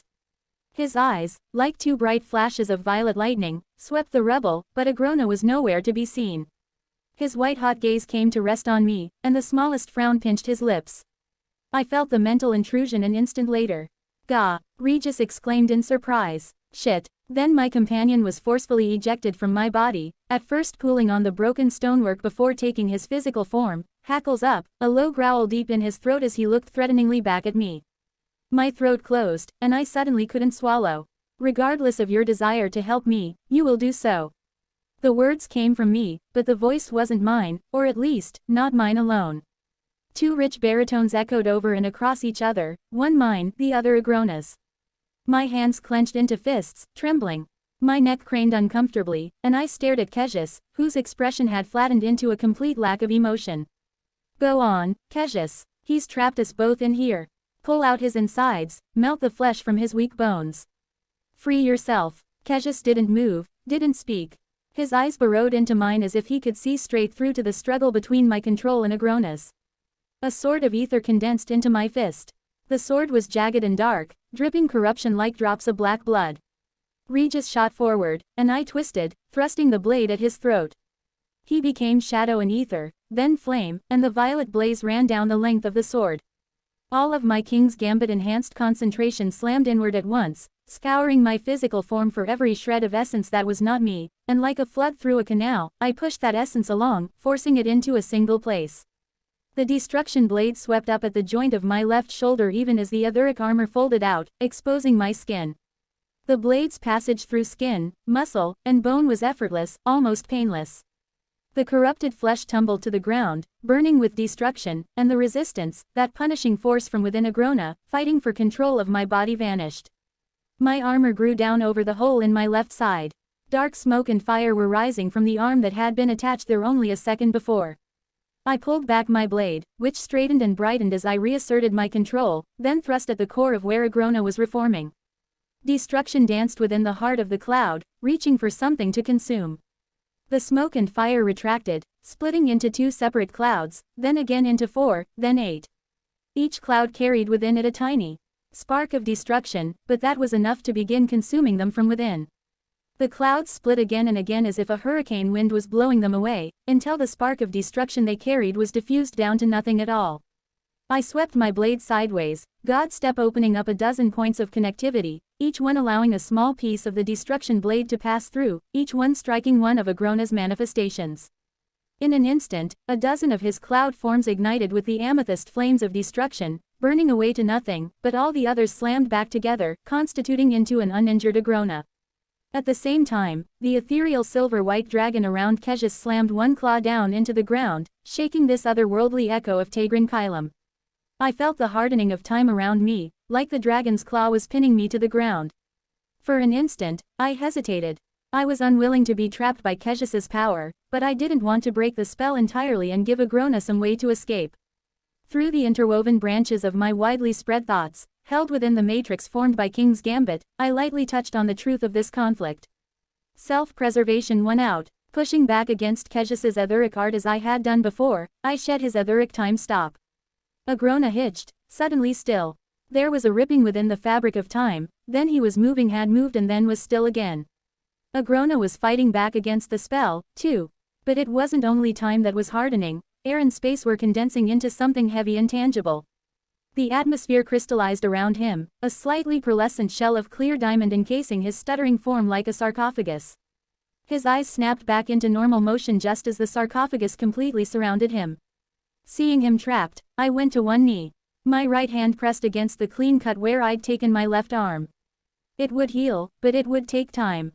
As Kejis finally deigned to move, stepping lightly across ground that reformed beneath his feet toward the entrapped Agrona, I channeled and shaped ether out of my core.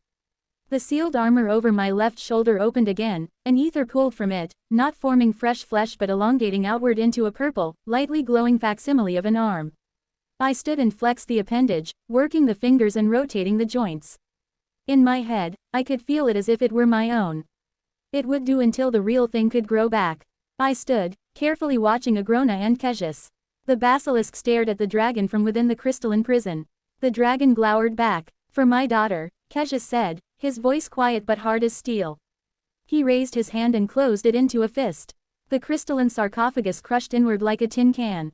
The clear, pearlescent rock went crimson in an instant, Agrona's body demolished, his blood and viscera entrapped within. At the same time, Kejis grunted in pain as a black spike jammed into his ribs, punching through his mana and ether. He spun, his glower settling on the only thing he could see, me. I could see the calculation running behind his eyes as he determined whether or not I'd been the one to attack him. Clenching my fist around the handle of the destruction blade, I shook my head and opened my mouth to answer his unspoken question. Behind him, the crystal shattered, melting like ice. The blood and gore was gone as if it had never been there, and a dark, amused laugh rang out throughout the pocket dimension. I suddenly recognized the probing tentacles of void wind and sound mana in my head and realized it was an illusion. I sheared the threads from my mind, then felt along their lengths back to the source. Using the principles of mana cancellation, I agitated the mana with my ether, breaking the spell apart. A purple pulse rippled through the space, collapsing the illusion, but there was no time to see the result. Erupting from the nova of my pulse, a tornado of black spikes the length of my hand filled the pocket dimension. I ducked my face behind the crook of my etheric arm, which expanded out like a shield around me, cracking and reforming 100 times a second as I was pummeled from every direction. Kejus's mana signature flared, and white light spread across the pocket dimension like paint from a brush. The air stilled. When the light dimmed, the fortress seemed unharmed, all the damage of our battle suddenly undone. The smell of fresh rain and fertile soil lingered, somehow calming. The whirling spikes had faded, and Agrona was standing where he'd been before the fight began. I honed in all my senses, King's Gambit and Realmheart, my coarse sense of ether, and my own eyes, ears, and intuition on Agrona. It was him. His illusion had been broken. Agrona was slightly pale and sweating. Opposite him, Kejus was bleeding from the wound in his side. A faint etheric spell clung to him, suppressing the effects of whatever weakening corruption seeped through his veins. There was a lull. Agrona, ever unable to stop himself from talking, spoke into the quiet. Kejus, Kezi, I've spent centuries preparing for this moment. You don't think I planned on extinguishing the entire dragon race without learning to protect myself against your greatest weapon, do you? Especially after the revelation of Arthur's abilities. His placid expression darkened, and his focus shifted to me. As for you, Arthur, you're holding back, retaining your strength. How long do you think you can keep this up for? It was unwise of you to come in with us. The smart thing would have been to send me in and close the door behind me, leaving us both to fight it out. Agrona's expression shifted into a wily grin. You just can't let go, though, can you? Of that hero complex. Had to be here yourself, make sure I was really finished. Do it yourself, if you can. His brows rose. Well, can you? I answered with a concentrated ether blast from the palm of my transparent, purple hand. There was a low whoosh, then a roar as the cone of violet energy exploded toward him. He flashed back out of its range, then reversed course, flying directly for me, a black blade appearing in his hand. Behind me, Kejus was concentrating on a building attack. The white-hot pressure of it was so great that I almost missed the small pin-pricks of mana condensing beneath me from my own shadow. Instead of preparing to fend off Agrona's strike, I god-stepped back 20 feet, leaving behind a row of scales from my armor where several needle-thin spikes had thrust up at me. I stepped again, and again, spikes manifesting everywhere I tried to be, gnawing like teeth. If not for King's Gambit, I never would have avoided them all. Agrona's attacks came too fast for sight or mana sense alone to detect. My thoughts, my attention, were spread out around me, King's Gambit allowing me to focus on 100 specific points of minutiae at once. The silver-white dragon had stepped forward, its wings wrapped around Kejus to ward off any of the spikes that targeted him. He was still standing in the same spot, but his eyes were closed. As I flashed across the space again and again, pushed hard by Agrona's spikes growing from the ground, my own shadow, the very air, Kejus seemed blissfully ignorant. But no, that wasn't quite right. Pulses of time, speeding up and slowing down rapidly, pushing and pulling at me and Agrona, saved me more than once. And still, I wasn't quite fast enough. I had barely appeared, etheric lightning racing down the exterior of my armor, when a spike pierced the bottom of my foot and punched out the top of my knee. The wound went from agonizing to numb in an instant, my vision swam, and my hold over my god runes started to slip. Sharp pain blossomed from my hip, chest, and neck. I looked down to find myself run through in several places by thin spikes oozing black ichor. Destruction, Regis bellowed inside of me. Burn it out. My fuzzy brain's focus drifted to a beam of hot white light that shot up from the center of the wide chamber. Kejus had finished channeling his spell and now reached up toward the ceiling, the beam issuing from his hand. The stonework above and below him was collapsing in a ripple that ran outward. His eyes snapped open, locked on Agrona, and narrowed. His hand came down. The beam split the fortress in half, like a sword that stretched from the roots of the world into the sky above and blazed with the light and heat of the sun. Even through my catatonia, I felt it scorching my skin. My eyes watered, but I couldn't close them, my face had gone numb. The floor gave way beneath me. I started to fall. There was a moment when I could see the two halves of the fortress looming over me, divided evenly and slowly separating from one another. Sunlight filtered in from far above through the murky grayness of the pocket dimension's outer barrier. Then the two halves of the castle crashed together like giant stone hands, and the light cut out. My body spun in the air, and I saw down through hundreds of floors, divided as if the fault lines had shifted and the earth had broken open, leaving behind a dark void. I was falling into that emptiness, no longer able to control my body or my magic. Shadows wrapped around me, and my descent slowed. It was dark except for a flickering purple light. The light grew stronger, and I was aware of flames spreading across me. Between one halting breath and the next, the numbness was burned away and replaced with pain. I screamed. Destruction. Violet fire was in my blood. I was being consumed from the inside out. The pain receded, and I sucked in a gasping, choked breath as ether rushed to heal my ruined circulatory system. My vision was distorted, my thoughts sluggish and confused. "Easy, princess, take it easy," a familiar voice was muttering from above me. I bobbed up and down in the darkness as my senses returned. Crashing and explosions came from above, and more rubble tumbled past us. I felt Regis's mind probe mine, trying to determine if I was going to be okay. In the absence of King's Gambit, which had fallen away like most of my other channeled god runes, it was easier for him to be in my head. I immediately flailed mentally, grabbing hold of thoughts I couldn't be thinking and pushing them down into darkness. "Whoa, easy there, princess, it's just me," he said warily, pulling back slightly. It was an awkward motion, considering he was holding me up. I cleared my throat, wiped blood from my eyes, and took over my own flight, pulling out of his grip. He had taken on his destruction form, and his thick wings were beating swiftly to keep him hovering. Dark rock surrounded us on all four sides and above us. The void extended below. Every couple of seconds, the walls and ceiling shook.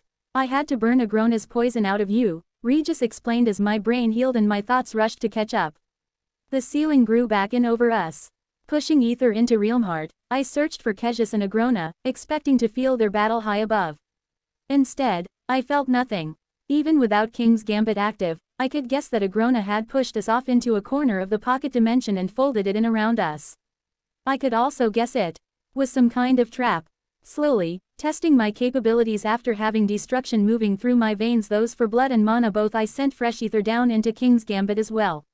My mind ignited with thought and possibility as the crown glowed from my brow. He wants me to punch a hole back into the rest of the isolated space. The pocket dimension will rip, and he'll use that to escape and try to trap Kezes and me back inside. Would that work? Regis asked, destruction flickering between his teeth. I could only shrug, causing my body to bob up and down in the void. If I'd have known for sure I could have trapped them both in here until they rotted, I'd have done it. But this is Agrona's creation. He understands it better than I do. Besides, I thought to myself, separately from my connection to Regis, if my visions from the last keystone unfold as I had them, I wouldn't be able to hold the pocket dimension closed much longer anyway. Briefly, I prodded the boundaries of the pocket dimension with my new Spatium Godrune. Then ether pushed into Aroa's Requiem. A gentle golden light splashed through the angry violet light of Regis's flames, and the Godrune's particles flowed along my arm and out into empty space, congregating along the walls and ceiling.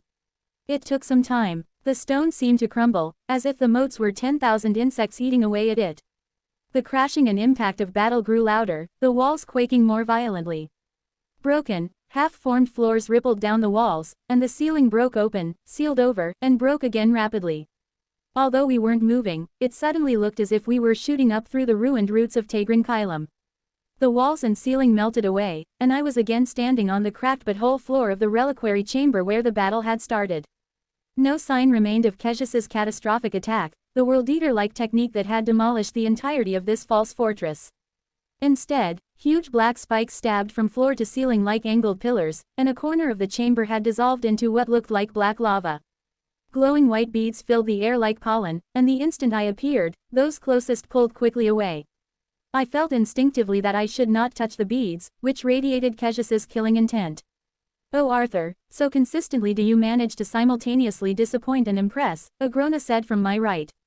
His arms were crossed, his face slashed through with a wry sneer. But his entire left half was blackened as if badly burned, both his skin and the once white armor. Kejis stood on my left. He still stood casually, the air around him humming.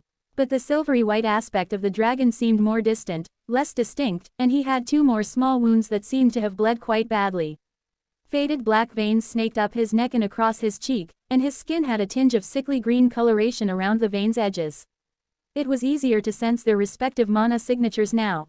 It must have taken me longer to get back than I'd realized, as both Asuras felt depleted, as if their fight had raged on for days. But then, as another branch of my thoughts noted, there was little mana or ether for either to draw from within the pocket dimension. The prison itself was starving them, speeding their growing weakness. For all Agrona's bravado about this being his domain, he didn't appear to be faring any better than Cassius. I rolled my aching, severed shoulder, concentrating on reforming the etheric arm. My own reservoir, contained within the 4-layer core, was significant but not infinite. Still, the Asuras' focus on each other meant I was holding my own, as I had intended. Regis moved between me and Agrona, his flames snapping in a jagged, unnatural way. "Do you plan for us to keep up this fight for all time, Agrona?" Cassius asked, his voice breathy and cut through with an edge of pain. Two immortals locked inside a pocket dimension, battling for the rest of eternity. Agrona chuckled, shaking his head at Cassius. "You may be older than the dirt that forms Epheotis, but you're no immortal. In fact, you're quite capable of dying." He raised his arm suddenly. Jagged black lines formed a wall between him and us, evaporating the white spots wherever they touched. The same jagged energy jumped from the wall to one of the pillars, which branched off to two more, each of which continued to others. The white motes flew to the jagged black lines, hissing and popping as the two forces collided. I reached for God's step, but the pathways cut off wherever they would pass one of the lines. Seeing it like that, though, I realized the dark energy, jumping from pillar to pillar, wasn't random, but formed the shape of a rune. My eyes widened, and I stepped into the etheric pathways, but I did not step back out immediately. The pressure was incredible, crushing, impossible. I was being condensed into my essence, and with a flash, I knew that if I stayed any longer, I would share Byron's fate, my etheric essence squeezed from my body and drawn back into the void. Reaching, falling, climbing, flying for the nearest connective point, I stumbled back into the room, sweat pouring down my face. The blood iron pillars had shattered, the white motes vanished, and Agrona was now standing in front of Cassius, who had fallen to one knee. Agrona placed a hand on the top of Cassius's head, then turned to look as he felt me reappear. Interesting to note that this pocket dimension bleeds into the etheric realm, although I suppose the importance of that little discovery won't matter much for very long. Still, if killing you doesn't release me, maybe I can slip out that way. I ignored him, focusing on Cassius as I shook off the hangover of my near death. A brand stood out dark and bloody on the side of Cassius's neck in the shape of the rune that had been drawn between the pillars. I didn't fully understand the magic Agrona had just used, but I could read the rune's power well enough. Although more complex, it was clearly similar to the runes used on mana suppression cuffs. Cassius's eyes met mine. Despite the magic trapping his power inside him and his subservient pose, they were full of command. "Now, Arthur," Agrona began, patting Cassius on the top of the head like a child or a pet. "You can do this the easy way and release me, or I can gut you and splash around in your entrails until your spell wears off. What's it going to?" God's step brought me between Cassius and Agrona. I pressed my good hand against Cassius's neck and raised the etheric arm toward Agrona's face, unleashing another blast of ether. Agrona's hand clamped down on my own, twisting it away so the blast only rolled off his already burned side. His other hand flashed up a dagger that bisected my wrist, reversed, and drove down toward my neck. With one branch of my consciousness, I pushed ether into Aroa's requiem. With another, I reinforced my etheric barrier and armor. With yet another, I reformed the conjured hand that had just been separated, all while calculating the trajectory of Agrona's lightning-fast strike. I dipped my shoulder and leaned away about an inch. The black blade skated across the surface of the armor, shedding a couple of scales but drawing no blood. Destruction-wreathed jaws closed around Agrona's shoulder, and Regis, his destruction form towering over Agrona, tried to drag the Asura back.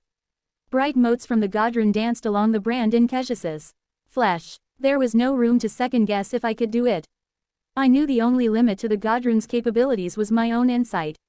I knew that Agrona had formed and transferred this unnatural mark onto Cassius's neck, and that it hadn't been there only a moment before. I told myself that I knew this was enough to reverse it. The motes sank into the brand, turning back time itself on the mana that formed it. Behind me, Agrona seemed to melt into smoke and shadow for an instant, flowing out of Regis's grip. Dark wings spread out behind Agrona. When they flapped, a black wind gusted from them, sending Regis tumbling away like a leaf in a hurricane. Pure, bright white light spilled out of Cassius, shot through with jagged, angry veins of violet. Where the light touched Agrona, fissures spread across his flesh and armor. The dark wings disintegrated. He held up a hand to cover his eyes. I conjured an etheric blade and tried to lunge, but the dark wings exploded back into being, two curved, black shapes against a backdrop of white. The wings stabbed forward, and I was momentarily crushed between the opposing light and darkness. I felt more than saw the castle shatter around us.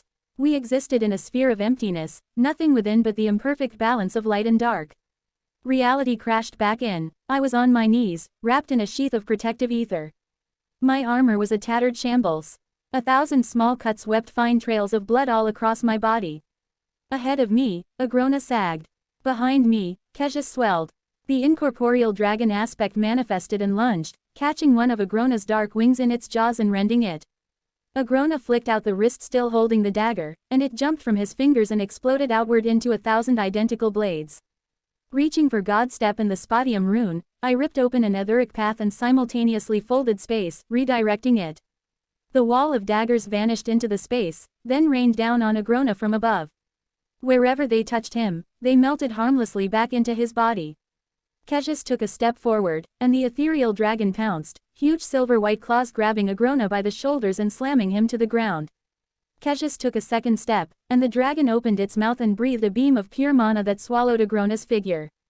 I raised my conjured hand, looking through it to dim the blinding light. Within the heart of the blaze, a woman squirmed. She was of middle age, with light blonde hair and golden markings down her face. I'd seen her portrait hanging in Indrath's castle. Her eyes widened and she screamed, a gut-wrenching noise that made bile rise up in the back of my throat.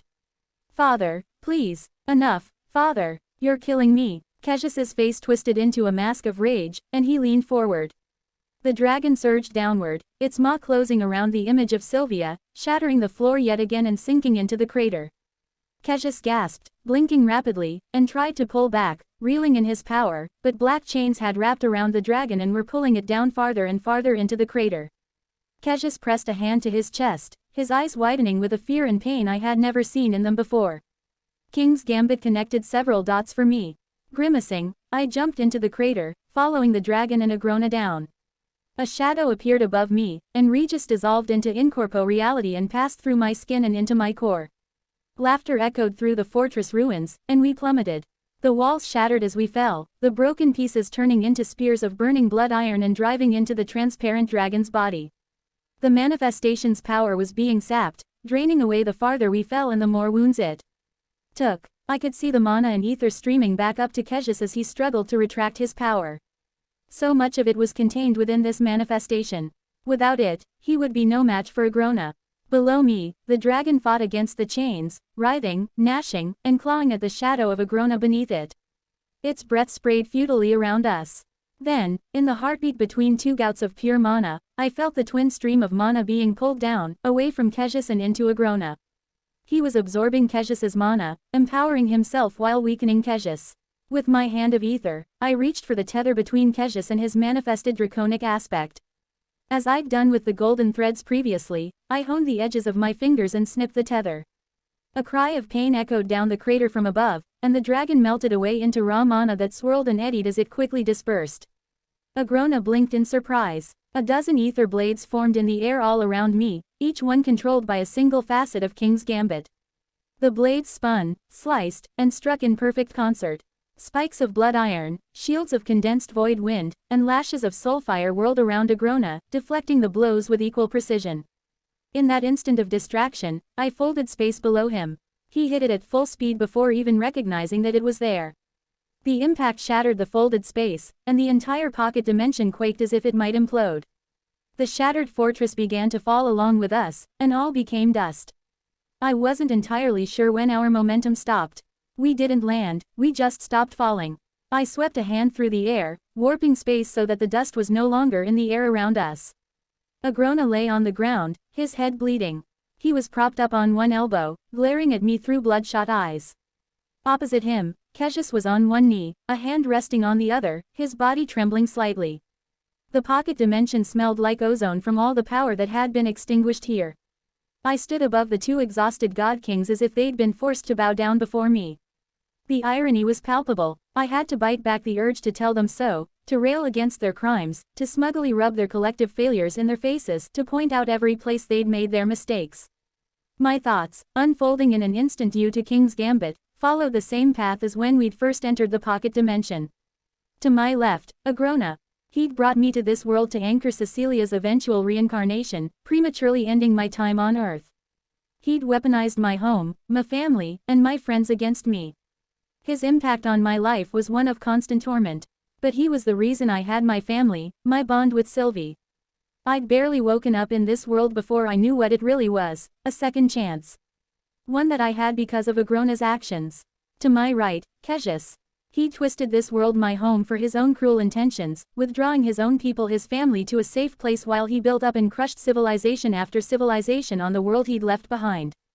He was constant, safely in power, never truly questioned or challenged. He kept his world in a controlled stasis, a status quo that never changed, an existence so stable that his people couldn't change even if they needed to in order to survive.